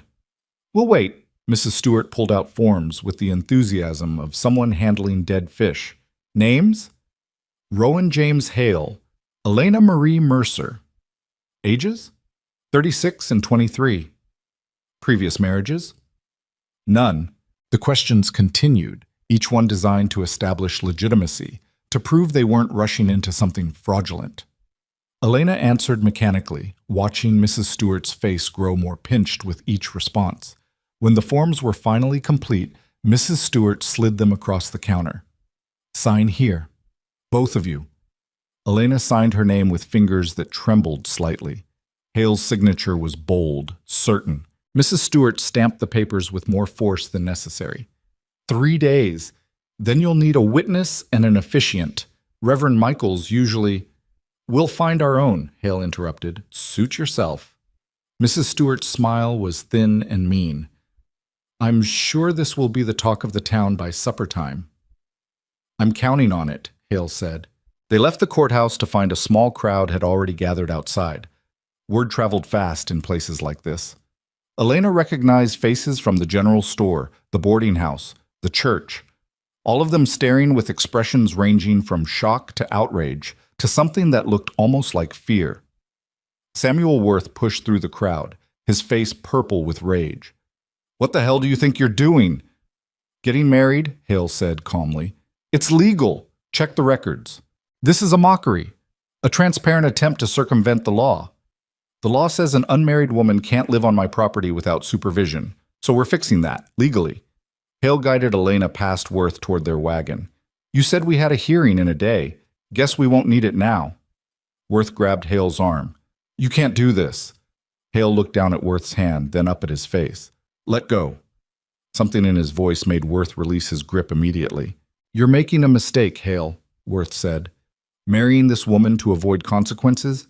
It's shameful. The whole territory will know what you've done. Good, Elena said, surprising herself with her own voice. Let them know. Let them know that their attempts to control me failed, that I found a way around their cruelty, and let them know that I chose this, willingly, without shame. Worth's mouth worked soundlessly. Reverend Michaels appeared at his shoulder, his expression pained. Miss Mercer, you don't have to do this. If you're being coerced, I'm not being coerced. I'm making a choice. Elena looked at the gathered crowd, at all the people who judged her, dismissed her, tried to break her. You wanted me gone. You sent me away expecting me to fail. When I didn't, you tried to use the law to finish the job. Well, now I'm using the same law to stay, and there's nothing you can do about it. The silence that followed was profound. Then someone in the crowd, Elena couldn't see who, said clearly, "Shameful." Others murmured agreement. The moral outrage was palpable, washing over Elena like a wave. But she didn't flinch. She climbed into the wagon beside Hale, and they rode out of town through a gauntlet of judgment and fury, leaving Millstone Crossing to choke on its own poison. They didn't speak until they were well outside town. Then Hale said quietly, "You all right?" "No." Elena stared at the road ahead. "But I will be." Having second thoughts? "About 100 of them." She glanced at him. "You?" "About 200. But I meant what I said. We're partners in this, equal terms." Elena nodded, trying to convince herself that marrying a near stranger out of legal necessity wasn't the most reckless thing she'd ever done. Though given her track record, it probably wasn't. The 3-day waiting period felt like 3 years. The town made sure of that. Someone, Elena suspected Worth, spread the story with vicious efficiency. Within a day, everyone within 50 miles knew that Rowan Hale and Elena Mercer were getting married, and everyone had opinions. The charitable interpretation was that Hale was trying to save Elena's reputation by making an honest woman of her. The uncharitable interpretation, which was far more popular, was that they'd been living in sin all along and were only making it legal now that they'd been caught. Wagons full of gawkers started appearing at the edge of Hale's property, people hoping to catch a glimpse of the scandalous couple. Hale ran them off with his rifle and some choice words that made Elena's ears burn. On the second day, Marshal Davies returned.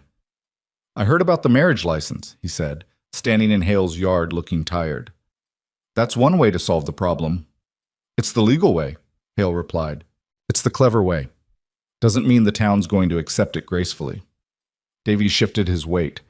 "I'm required to ask, Miss Mercer, are you entering this marriage of your own free will, without coercion or pressure?" Elena had been expecting this. "Yes." "And you understand that marriage is a legally binding contract with specific obligations?" "I understand." Davies studied her face, looking for something. Then he sighed. "All right, that's all I needed to hear. The hearing's canceled. There's no legal standing for it once you're married. But Miss Mercer, understand that this doesn't end the town's disapproval. If anything, it'll make it worse." "I know." "And you're still going through with it?" "I am." Davies looked at Hale. "You're a stubborn man, Hale. I'll give you that." "I prefer persistent. Call it what you want. Just be careful. Towns like Millstone Crossing don't forget when someone makes them look foolish." He mounted his horse. "Good luck. You're both going to need it." After he left, Elena and Hale stood in silence. "Still time to back out," Hale said. "Is that what you want?" "I want you to choose this because you want to, not because you feel trapped." Elena thought about that, about what choosing this meant, about standing in front of people who hated her and claiming a life they'd tried to deny her. "I'm not trapped," she said. "I'm fighting back.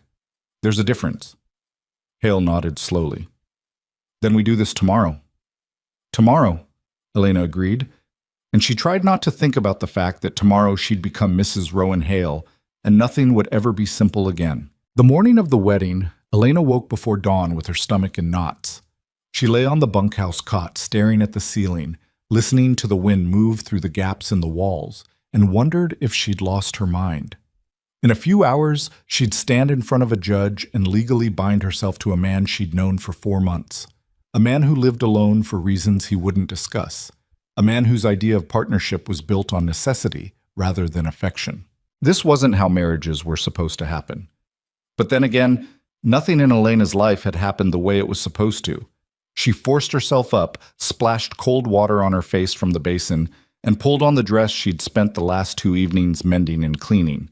It was still the same worn garment she'd arrived in, but she'd managed to remove most of the stains and repair the worst of the tears. It would have to do. She didn't own anything else. Her hands shook as she tried to pin up her hair. After 3 failed attempts, she gave up and left it down, brushing it until it looked halfway presentable. When she stepped out of the bunkhouse, the sun was just breaking over the hills, painting everything gold and shadow. Hale was already in the yard, dressed in clothes Elena had never seen him wear. Dark trousers, a clean shirt, a jacket that looked like it had been stored in a trunk for years. He'd even shaved, the rough beard she'd grown accustomed to now gone, revealing a jaw that was harder and younger than she'd expected. He looked uncomfortable in the formal clothes, like they didn't fit the man he'd become. "You look nice," Elena said, because she had to say something. Hale glanced at her, and something flickered in his expression. "So do you." They stood there awkwardly, two people about to make the most binding commitment possible, neither sure what to say about it. "We don't have to do this," Hale said finally. "If you've changed your mind—" "Have you?" "No. But this is different for you. You're young. You could still find someone you actually want to marry." Elena laughed, sharp and bitter. "You think there's a line of men waiting to marry the woman Millstone Crossing decided was worthless? This is the best offer I'm ever going to get, Hale. And that's not an insult to you. It's just the truth." His jaw tightened. "You deserve better than the best offer you're going to get. Maybe. But I'll take this over being driven out with nowhere to go." She met his eyes. "Are we doing this or not?" Hale studied her for a long moment, like he was looking for doubt or fear or second thoughts. Whatever he saw, it must have satisfied him, because he nodded. "We're doing this." He helped her into the wagon without another word, and they rode toward town in silence, heavy with things neither of them knew how to say. The courthouse steps were crowded when they arrived. Elena had known there would be spectators. This was too good a scandal for people to miss, but the sheer number of them took her breath away.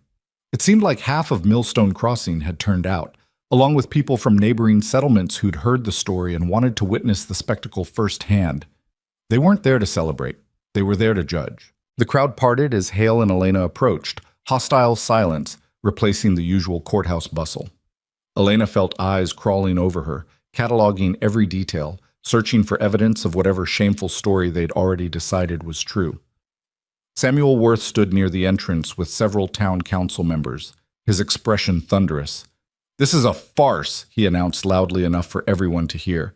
"A mockery of a sacred institution." Hale didn't break stride. "Step aside, Worth. You're making a mistake, Hale. Both of you. This marriage is nothing but a legal trick to avoid consequences. Everyone knows it. Everyone can mind their own business." Hale moved past him, Elena close behind. Inside, the courthouse was just as crowded. The marriage would be performed by Territorial Judge Warren, a severe man in his 60s who looked like he'd never smiled in his life. He stood behind his bench, reviewing papers with the enthusiasm of someone forced to handle something distasteful. Mrs. Stewart, the clerk, sat to his right, her expression smug. She'd clearly enjoyed spreading word of this event. The judge looked up as Hale and Elena approached. "Mr. Hale, Miss Mercer." His tone suggested he'd rather be anywhere else.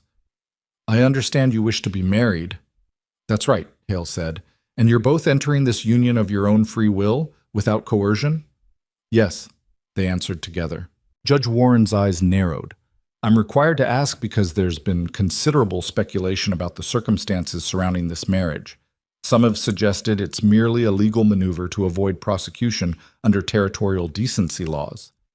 "People can suggest whatever they want," Hale replied. "Doesn't make it true." "So you're claiming this is a genuine marriage based on mutual affection and commitment?" The question hung in the air, dangerous and pointed. Elena felt the crowd pressing in, waiting for the answer that would either vindicate or condemn them. Hale looked at the judge steadily. "I'm claiming this is a marriage based on respect, partnership, and a shared future. That's more than a lot of couples can say on their wedding day." "That's not an answer." "It's the only answer you're getting." Hale's voice hardened. "Are you going to perform the ceremony or not? Because if there's a legal reason we can't be married, state it now. Otherwise, we're here, we've filed the proper paperwork, and we're both adults making a choice. Your personal opinion on our motivations isn't relevant." Judge Warren's face reddened. For a moment, Elena thought he might refuse, might find some technicality to deny them just out of spite. Then Marshal Davies's voice came from the back of the room. "The license is legal and properly filed, Your Honor. I verified it myself." The judge shot Davies a look that could have stripped paint, but he couldn't argue with the facts. "Very well." Warren pulled out a small book, opening it with obvious reluctance. "Do you have witnesses?" Hale hadn't mentioned needing witnesses. Elena's stomach dropped. Of course they needed witnesses, and of course no one in this hostile crowd would volunteer. But then a voice spoke up from the side of the room. "I'll witness." Everyone turned. Mr. Chen, the elderly shopkeeper who'd occasionally hired Elena, stepped forward. His expression was nervous but determined. "And I'll be the second witness." This voice belonged to a woman Elena didn't recognize, maybe 40, with work-worn hands and a face that had seen hard times. She stood near the back, chin lifted defiantly. "This is highly irregular," Judge Warren protested. "The law requires 2 witnesses," Mr. Chen said quietly. "It doesn't require they approve of the marriage, just that they observe it." Warren looked like he wanted to argue, but he couldn't. The law was the law, even when it didn't serve his preferences. "Fine." He turned back to Hale and Elena.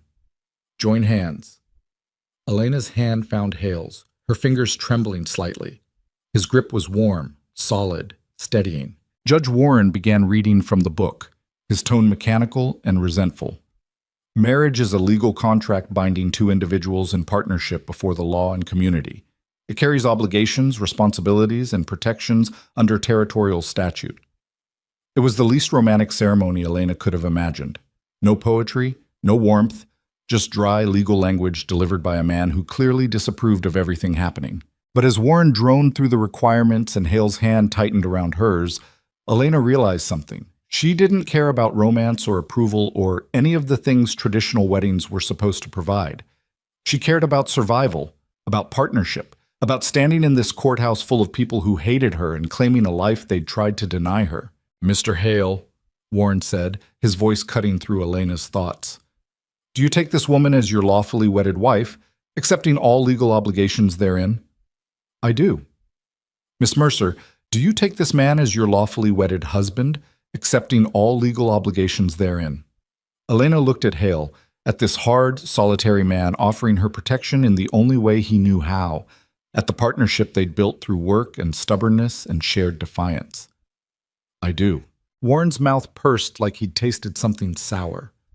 "Then by the authority vested in me by the territorial government, I declare you legally married. Sign the register." No kiss, no celebration, just a register shoved across the desk and 2 signatures that would change everything. Elena signed her name, Elena Marie Mercer, for the last time. Below it, Hale signed, Rowan James Hale. And then he added a second line, Elena Marie Hale. Her new name, her legal identity, the thing that would protect her from the laws they'd used as weapons. Mrs. Stewart witnessed the signatures with a sour expression, followed by Mr. Chen and the unknown woman. Judge Warren stamped the certificate with more force than necessary. "You're married," he announced flatly. "May you both live with the consequences of this choice." It was possibly the worst wedding blessing ever delivered. Hale didn't seem to care. He took the marriage certificate, folded it carefully, and offered Elena his arm. "Ready to go, Mrs. Hale?" The name sounded strange, foreign, but Elena took his arm anyway. "Ready." They walked out of the courthouse together, past the hostile crowd, past Samuel Worth's murderous glare, past Reverend Michael's expression of profound disappointment. Outside, the gathered spectators erupted in whispers and mutters. Elena heard fragments as they passed. Shameful. Never seen such a mockery. Poor man, trapped by that woman. Poor woman, desperate enough to marry him. The opinions contradicted each other, but the judgment was universal. Elena kept her head high and her hand on Hale's arm, refusing to show the fear that was churning in her stomach.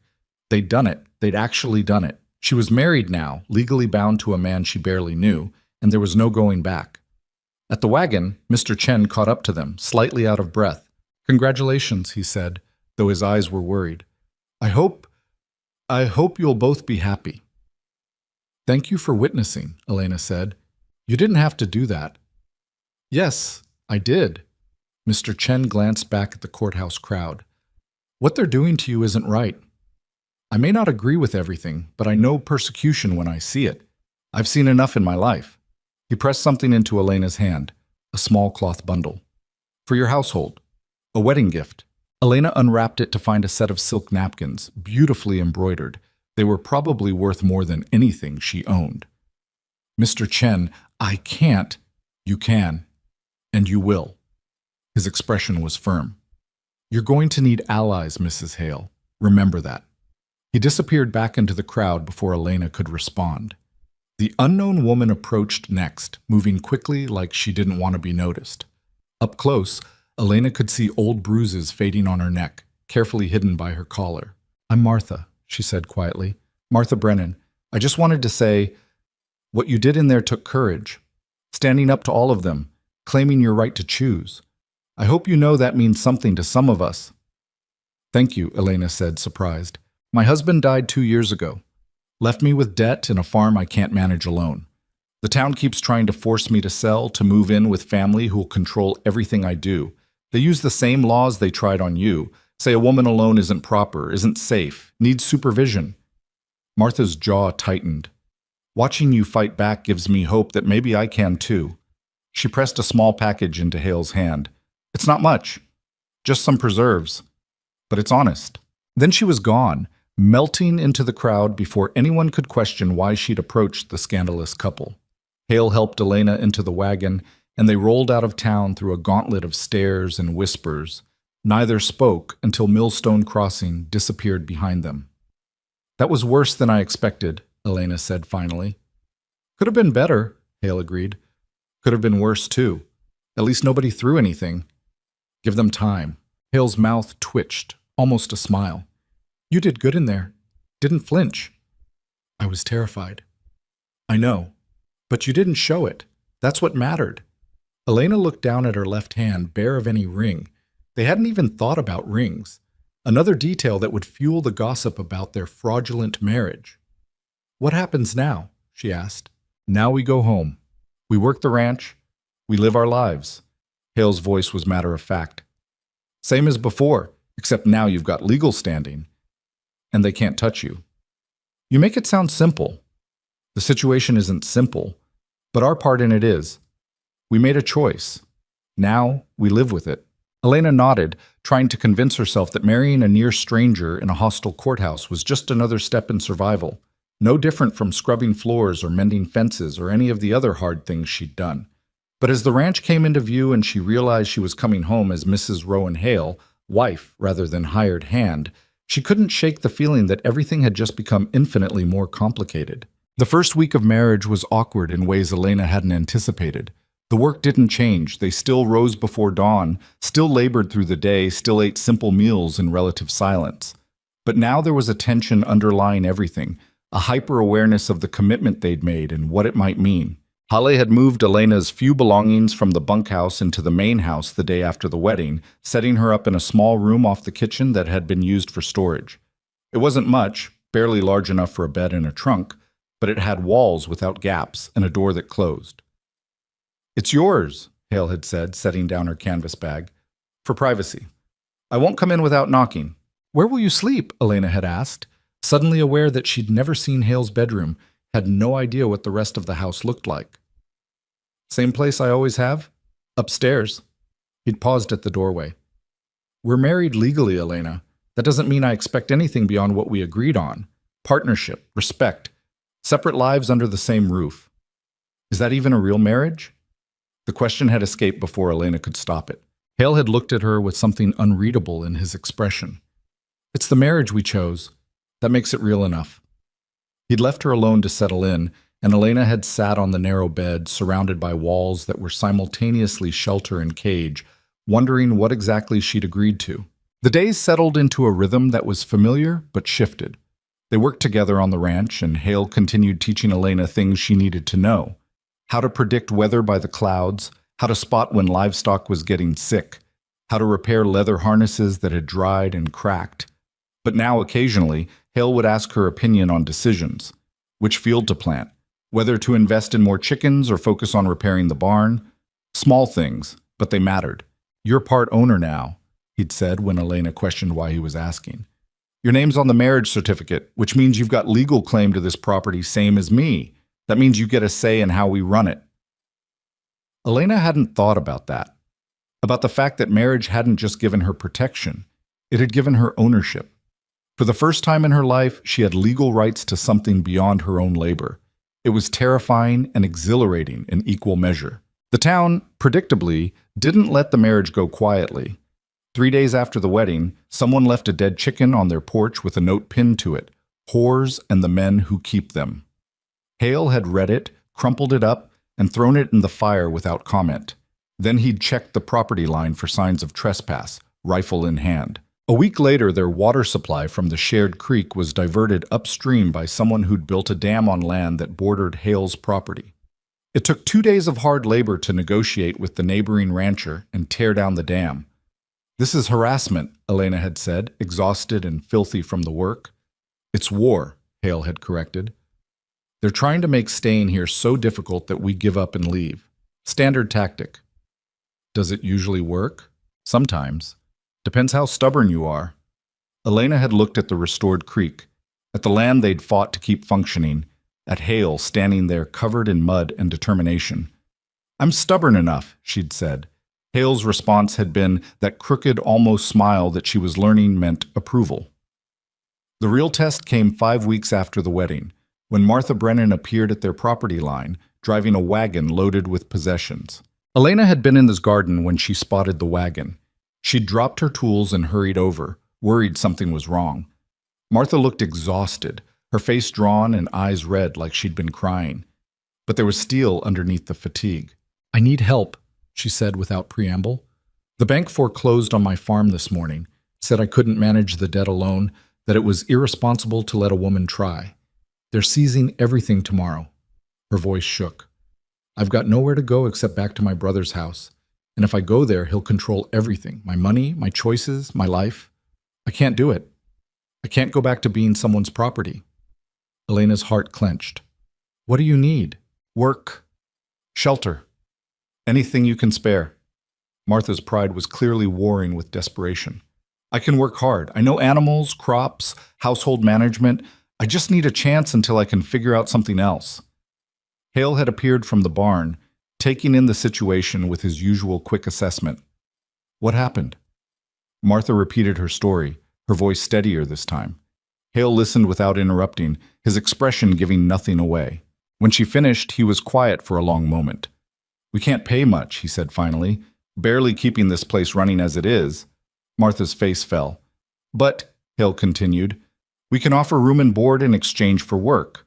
The bunkhouse is empty. It's not much, but it's shelter. And there's more work here than 2 people can handle." Hope flickered in Martha's eyes. "You'd do that?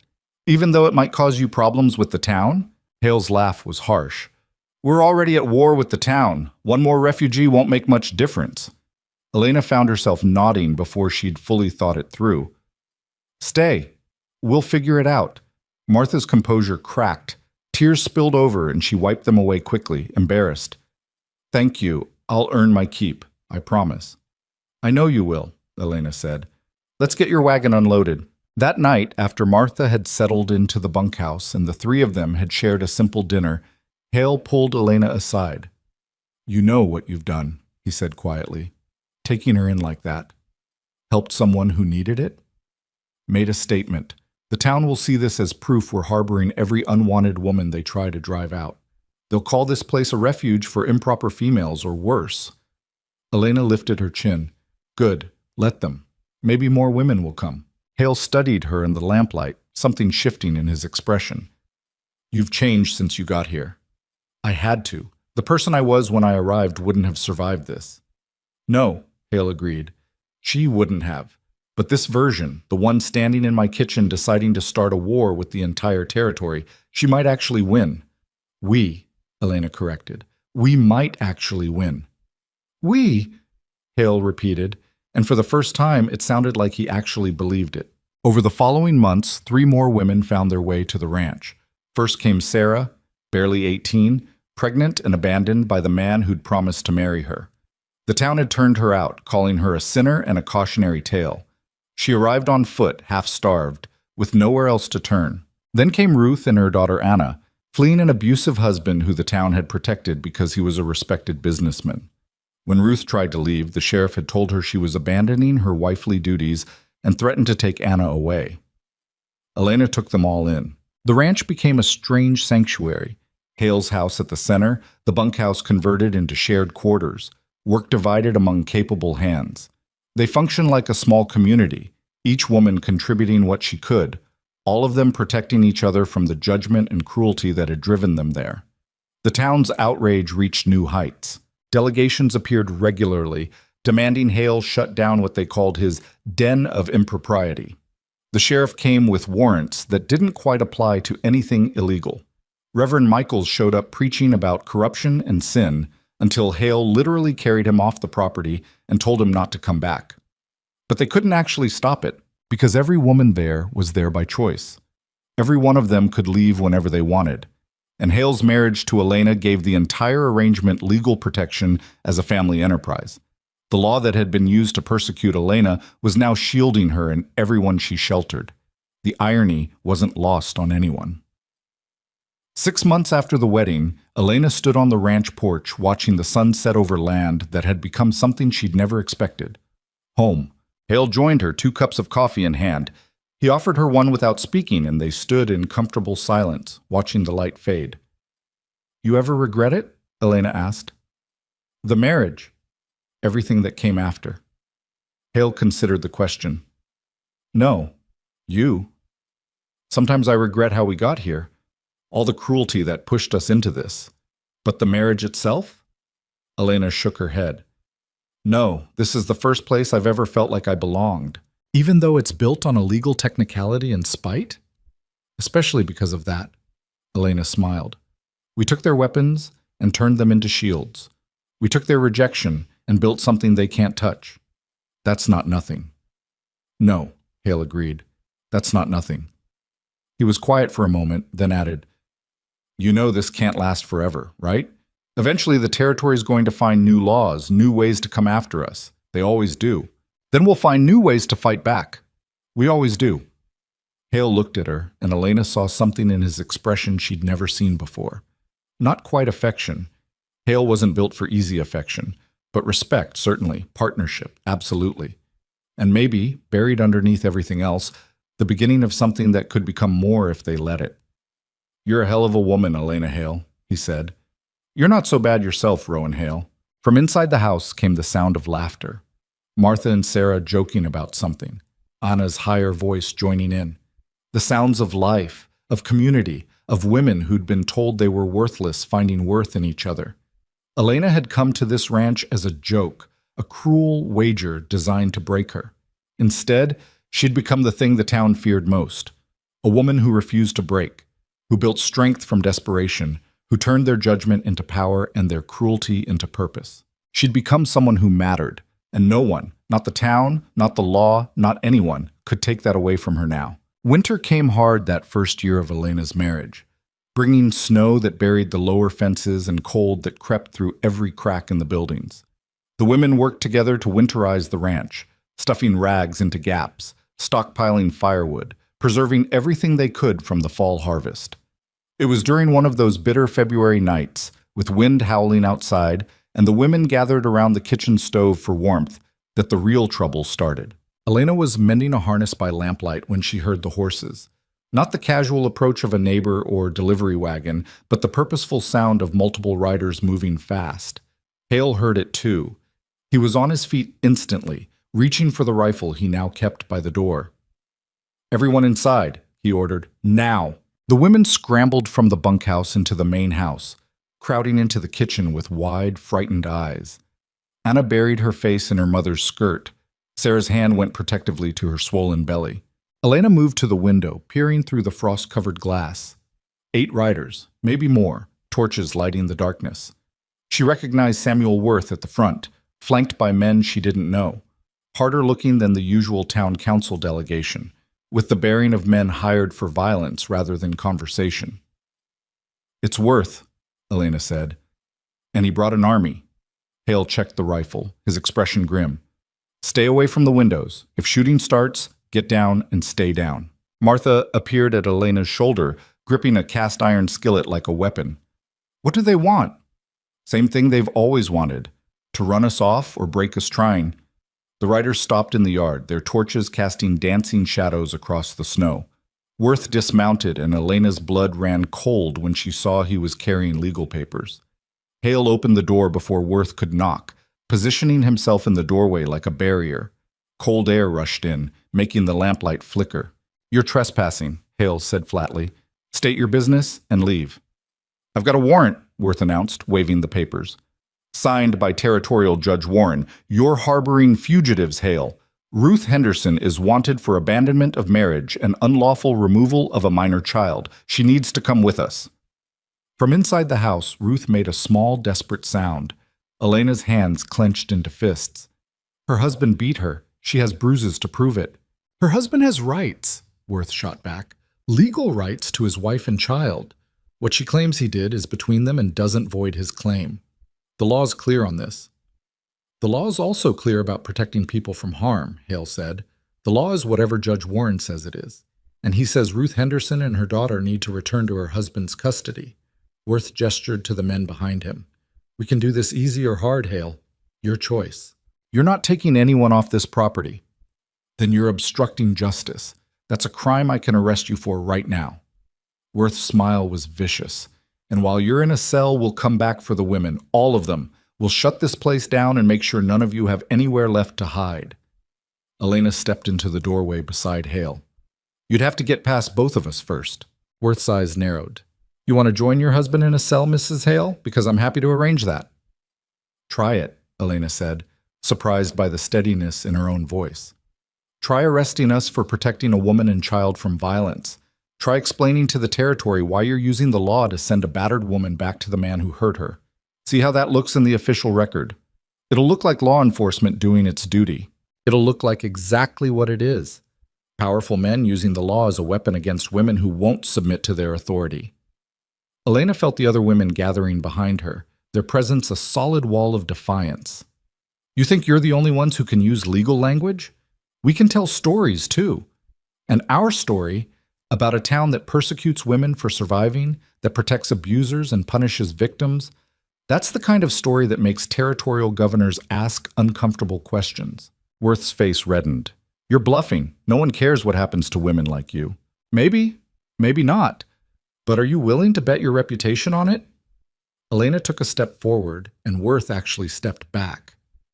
"Because if you try to take Ruth tonight, I'll make sure everyone knows. I'll write to every newspaper in the territory. I'll tell them about the town that sent a woman to a dangerous ranch as punishment, then tried to destroy her when she survived. I'll tell them about marriages performed out of spite to avoid persecution.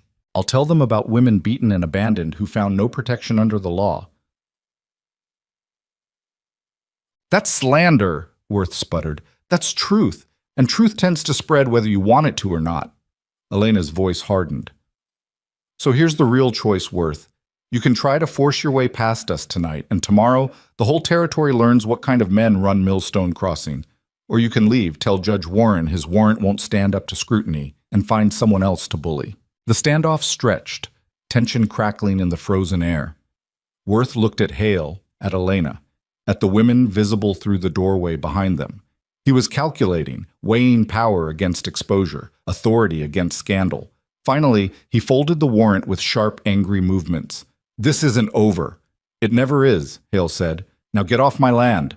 Worth remounted, jerking his horse around with unnecessary force. "You're making enemies you can't afford, Hale. Both of you. There's a reckoning coming." "Let it come," Elena said. "We'll be ready." The riders disappeared into the darkness, taking their torches and threats with them. Hale closed the door and locked it, then leaned against it heavily, like the weight of what they'd just done was finally hitting him. Inside, Ruth was crying with relief and terror mixed together. Martha held her, whispering reassurances that might have been lies but sounded like comfort anyway. Elena's hands started shaking, delayed reaction setting in. They'd won tonight, but Worth was right about one thing. This wasn't over. They'd just escalated a conflict that could destroy them all. Hale caught her eye across the crowded kitchen. In his expression, Elena saw the same mixture of fear and determination she felt. They'd crossed a line tonight. There was no going back to uneasy peace, no pretending they could coexist with the town's judgment. This was war, declared and acknowledged on both sides. And one way or another, it would have to end. The retaliation came swiftly and from an unexpected direction. 3 days after the confrontation, a representative from the Territorial Land Office appeared at the ranch with documents claiming there were irregularities in Hale's original property deed. Questions about boundary markers, about whether proper surveys had been filed, about water rights that suddenly seemed contested. "This is manufactured," Hale said, reading through the accusations. "I've owned this land for 12 years. The deed is solid. Nevertheless, the complaints have been filed and must be investigated." The land officer was apologetic but firm. "Until the investigation concludes, all development on the disputed sections must cease. That includes the eastern grazing pasture and the creek access. Without the creek access, they'd have to haul water for livestock from the well, adding hours of labor to already exhausting days. Without the grazing pasture, they'd have to reduce their herd or find alternative feed they couldn't afford. It was sabotage dressed up as bureaucracy." "Who filed the complaint?" Elena demanded. "That's confidential during the investigation process." "It was Worth," Hale said, "or someone he paid to do it." The officer didn't deny it. "The investigation will take approximately 6 months. I'm sorry for the inconvenience." 6 months. Long enough to bleed them dry, to make survival so difficult that giving up looked like the only rational choice. After the officer left, Elena found Hale in the barn, standing motionless in the dim light. "We can't sustain this," he said quietly. "Fighting them on every front, dealing with harassment and legal challenges and economic pressure. Eventually, something's going to break." "So what do we do?" "I don't know." He turned to face her, and Elena saw something she'd never seen in Rowan Hale before: doubt. "Maybe we were wrong. Maybe trying to fight the whole territory was stupid. Maybe you should have just left when they first told you to." "Don't!" Elena's voice was sharp. "Don't you dare give up now, not after everything we've built." "What have we built, Elena? A ranch that's barely surviving, filled with women who have nowhere else to go, surrounded by enemies who want us destroyed? That's not victory. That's just slow defeat." "That's survival," Elena corrected. "That's women who were told they were worthless finding worth anyway. That's partnership and community and proof that their judgment doesn't define us. That matters." "Does it? When it costs us everything?" Elena grabbed his arm, forcing him to look at her. "The first day I came here, you told me work or starve. Well, I worked. I survived. And then I helped other people survive. If we give up now, we're telling every woman out there that the town was right, that we don't deserve to exist on our own terms, that their power is absolute. I won't do that. I won't prove them right." Hale stared at her, something shifting in his expression. "You really believe we can win this?" "I believe we can survive it. That's the same thing." He was quiet for a long moment. Then, slowly, he nodded. "All right. We keep fighting, but we need to be smarter about it. We can't just react to their attacks. We need to go on offense." "How?" "By doing exactly what you threatened. We tell our story. We make this public in ways they can't control or suppress. We find allies beyond Millstone Crossing who might actually care about what's happening here." Elena felt hope kindle in her chest. "You think there are people who'd help us?" "I think there are people who'd be interested in a story about a town persecuting women and using the law to do it. Newspapers, territorial representatives, maybe even federal authorities if we frame it right." Hale's expression hardened with determination. "Worth thinks he can bury us quietly. Let's make some noise." Over the next month, Elena wrote letters. She wrote to every newspaper in the territory, telling the story of women driven from their homes for refusing to submit to abuse or abandonment or poverty. She wrote to the territorial governor's office, detailing the ways local authorities had weaponized the law against vulnerable people. She wrote to women's suffrage organizations in the eastern states, asking if they'd be interested in a Western example of exactly why women needed legal protections beyond men's discretion. Most went unanswered, but some didn't. A reporter from the territorial capital arrived in April, a young woman named Catherine Mills, who worked for one of the more progressive newspapers. She spent 3 days at the ranch, interviewing each woman, documenting their stories, taking careful notes about everything. "This is remarkable," Catherine said on her last evening, sitting at the kitchen table surrounded by pages of notes. "And horrifying. The pattern of persecution is clear. The question is whether anyone will care enough to do something about it." "Will they?" Elena asked. Catherine's expression was conflicted. "Honestly, I don't know. Women's stories don't always sell newspapers the way editors want. And the territory has bigger concerns: mining disputes, railroad expansion, conflicts with native tribes. The plight of a few women in a remote ranch might not seem important enough. But you'll try. I'll try. I'll write the best piece I can and pray my editor prints it. Catherine reached across the table, squeezing Elena's hand. What you're doing here, building this community, protecting each other, refusing to accept the limitations they've placed on you, it matters. Whether the territory acknowledges it or not, it matters. After Catherine left, Elena felt simultaneously hopeful and terrified. They'd exposed themselves, made their struggle public. If the story found sympathetic ears, it could bring support, maybe even legal protection. If it didn't, they'd just painted a larger target on their backs. The article ran 6 weeks later in the Territorial Register under the headline, "Women's Refuge or Den of Impropriety: The Hale Ranch Controversy." Catherine had kept her word. The piece was balanced but pointed, laying out both the town's accusations and the women's testimonies. It detailed Ruth's bruises, Sarah's abandonment, Martha's foreclosure. It quoted Elena directly about being sent to the ranch as punishment and choosing to stay as defiance. The response was immediate and divided. Letters poured into the newspaper, some supporting the women, others condemning them. Ministers preached sermons about the article, some about compassion for the persecuted, others about the dangers of women living without proper male authority. Town councils across the territory debated whether Millstone Crossing's approach was righteous law enforcement or discriminatory persecution, and the territorial governor's office, pressured by the sudden attention, announced an investigation into the complaints filed against Hale's property. "They're going to look into whether the land office claims are legitimate," Marshal Davies explained when he arrived to deliver the news. He looked tired, caught between duty and sympathy. "The governor wants to make sure local authorities aren't abusing their power for personal vendettas." "Which they are," Elena said. "Which they might be. The investigation will determine that." Davies glanced at Hale. "I'll be honest with you both. This could go either way.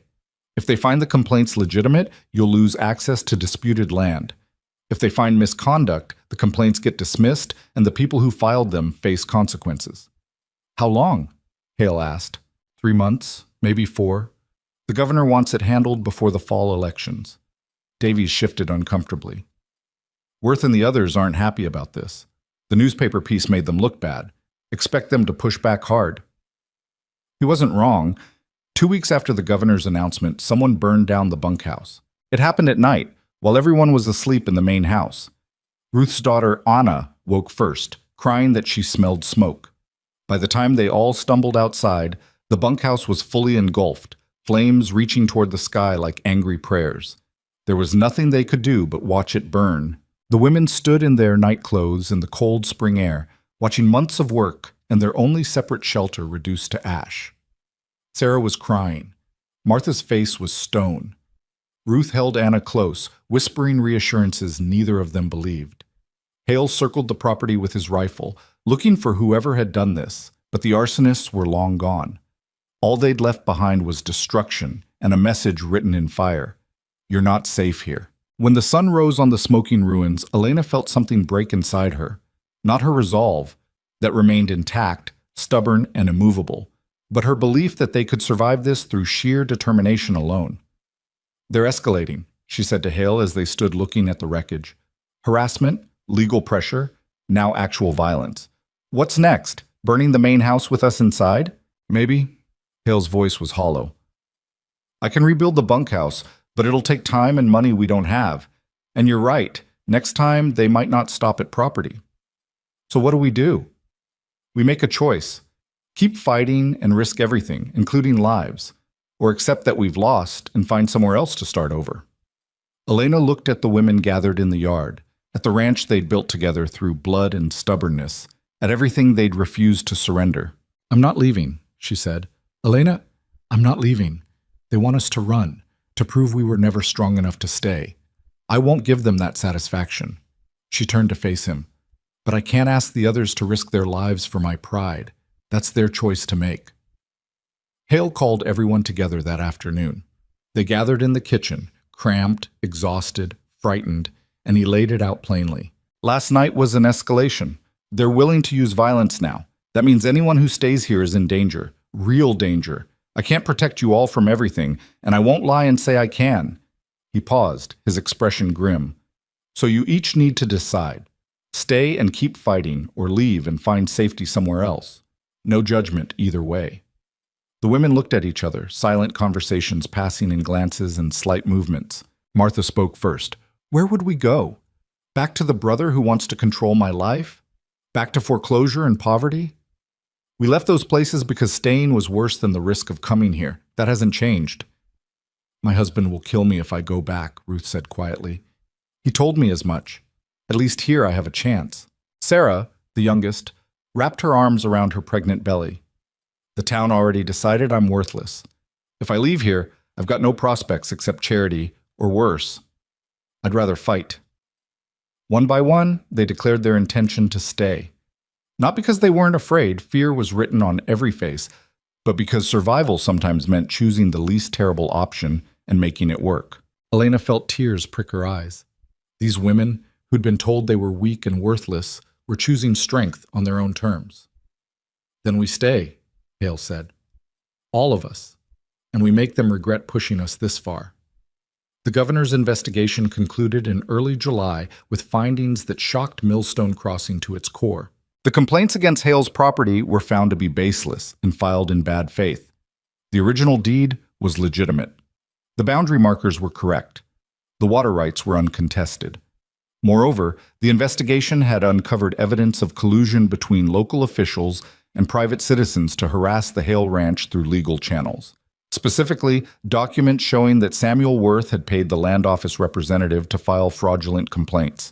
The findings were made public in a formal report that named names and recommended disciplinary action. Worth was fined heavily and removed from the town council. Judge Warren received a formal reprimand. The land office representative was fired and faced possible criminal charges. And the arson investigation, pursued separately by territorial marshals, found witnesses who placed 3 Millstone Crossing residents at the scene the night of the fire. All 3 were arrested. The town's moral authority crumbled in the face of documented misconduct and criminal behavior. But the consequences went beyond punishment. The scandal attracted attention from territorial lawmakers who'd been debating women's legal rights and protections. The Hale Ranch became a test case, evidence that existing laws were being weaponized against vulnerable women, that reform was necessary. Within a year, the territory passed new statutes protecting women's property rights in marriage, criminalizing domestic violence, and limiting the circumstances under which women could be forcibly removed from homes or employment. The laws weren't perfect.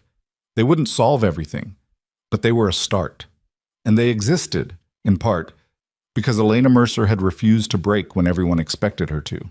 3 years after Elena first walked through Hale's gate, the ranch looked completely different. The new bunkhouse was larger, sturdier, with space for 8 women instead of 4. The main house had been expanded with an addition that served as a communal dining area. The fields were productive, the livestock healthy, the fences solid. But the real change was in the people. Martha had saved enough to buy her own small plot of land adjacent to Hale's property, though she still worked the ranch and ate most meals with the others. Ruth's husband had died, alcohol poisoning, the report said, and she'd used her inheritance to invest in the ranch as a full partner. Sarah's baby, a daughter named Hope, toddled around the yard under the watchful eyes of multiple surrogate aunts. New women came regularly now, having heard stories about the ranch that sheltered those the world had discarded. Some stayed weeks, others months, a few permanently.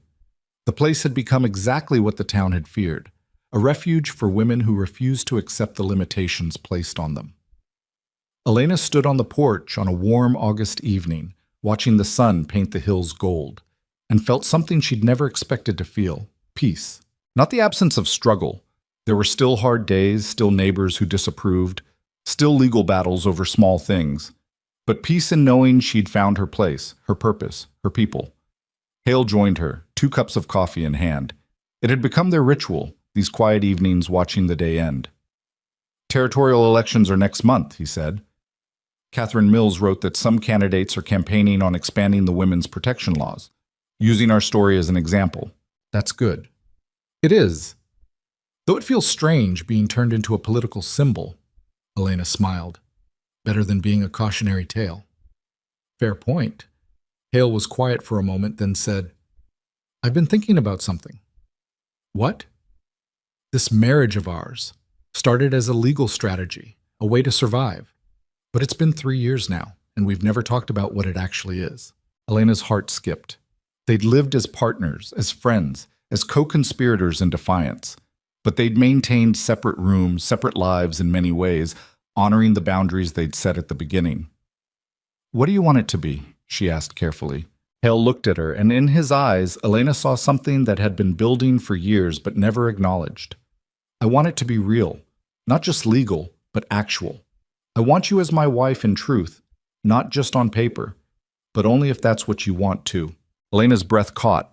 She thought about the hard, solitary man who'd offered her work when everyone else had offered judgment, who'd taught her strength through example, who'd stood beside her when the world declared war, who'd become her partner in ways that went far beyond legal documents. I want that too, she said. I think I have for a while. I just didn't know how to say it. Hale's rare smile appeared, transforming his face. Then maybe we should make it official. Again. But this time for the right reasons. We already had one terrible courthouse wedding. You want to inflict that on ourselves twice? I was thinking something different. Here, on the ranch. Just us and the women. Nothing formal, just honest. Elena reached for his hand, their fingers intertwining with the ease of long practice. That sounds perfect. They remarried on a September afternoon under open sky with the whole makeshift family as witnesses. No judge, no hostile crowd, no legal maneuvering, just promises made freely and meant completely. Martha officiated, reading from a book of poetry rather than legal statutes. Ruth and Sarah stood as witnesses, Anna scattering wildflowers from a basket. The other women formed a circle around them, protection and celebration combined. When it came time for vows, Elena spoke from her heart. I came here broken and desperate, expecting nothing and promised less. You gave me work, respect, and eventually partnership. You taught me that strength isn't never falling, it's choosing to stand back up. That survival isn't weakness, it's the most powerful choice we can make. I choose you, Rowan, not because I have to, but because I want to. Because what we've built together is worth more than safety or approval or anything else the world said I should want. Hale's voice was rough when he responded. I built this place alone because I thought that's what I deserved. Isolation, hard work, nothing soft or easy. Then you showed up and proved me wrong about everything. You turned this ranch into a home. You turned survival into community. You made me believe that partnership was possible. I choose you, Elena. Not as a legal strategy, but as my wife, my partner, the person I want beside me for whatever comes next. They sealed the promises with a kiss that felt like coming home. The gathered women cheered and cried and celebrated late into the evening, sharing food and stories and hope for futures they were building despite everything. And Elena, standing in the middle of it all with Rowan's hand in hers, realized something profound. The town had sent her here to break her, to prove she was weak, worthless, incapable of survival without their approval and supervision. Instead, she'd become the strongest version of herself. She'd built a community that protected the vulnerable. She'd helped change laws that had been used as weapons. She'd found partnership and love in the last place anyone expected. She'd proven that strength wasn't about being unbreakable. It was about breaking and rebuilding yourself into something better, something the world didn't expect and couldn't control. Years later, when Elena was older and the ranch had grown beyond anything she'd imagined, that first desperate day, women still came seeking shelter. They arrived on wagons, on foot, carrying babies and secrets and trauma they couldn't voice. They came because they'd heard the stories about the place where broken women became whole, where survival was honored rather than pitied, where you could build a life on your own terms. Elena welcomed them all. She listened to their stories, offered them work and shelter, and gave them the same thing Rowan had given her years ago, a chance to prove themselves stronger than anyone believed. Some stayed weeks, some months, some permanently. Some healed and moved on to build lives elsewhere. Some stayed and became part of the ever-expanding community. But all of them carried forward the lesson Elena had learned in blood and stubbornness and defiant hope, that the world's judgment didn't define them, that survival was a valid form of strength, that women who refused to break, who chose to rebuild, who created community out of shared struggle, Those women could change everything. Elena Mercer had walked through Hale's Gate as a joke, a cruel wager designed to humiliate her. She'd stayed and become Elena Hale, a woman who changed territorial law, who built sanctuary from rubble, who proved that the weakest-looking people often carried the strongest spines. She'd become the woman no one could break. And in doing so, she'd helped build a world where maybe, eventually, women wouldn't have to be quite so strong just to survive. That was worth every hard day, every battle, every moment of fear and doubt. That was worth everything. On quiet evenings, when the work was done and the ranch settled into peaceful darkness, Elena would stand on the porch with Rowan beside her and look out at the life they'd built from desperation and spite and stubborn refusal to surrender. "Do you think it was worth it?" Rowan asked once. "Everything we went through?" Elena thought about the girl she'd been, frightened, dismissed, told she was worthless. She thought about the woman she'd become, scarred but strong, tested but unbroken, building community from the ashes of judgment. "Every single moment," she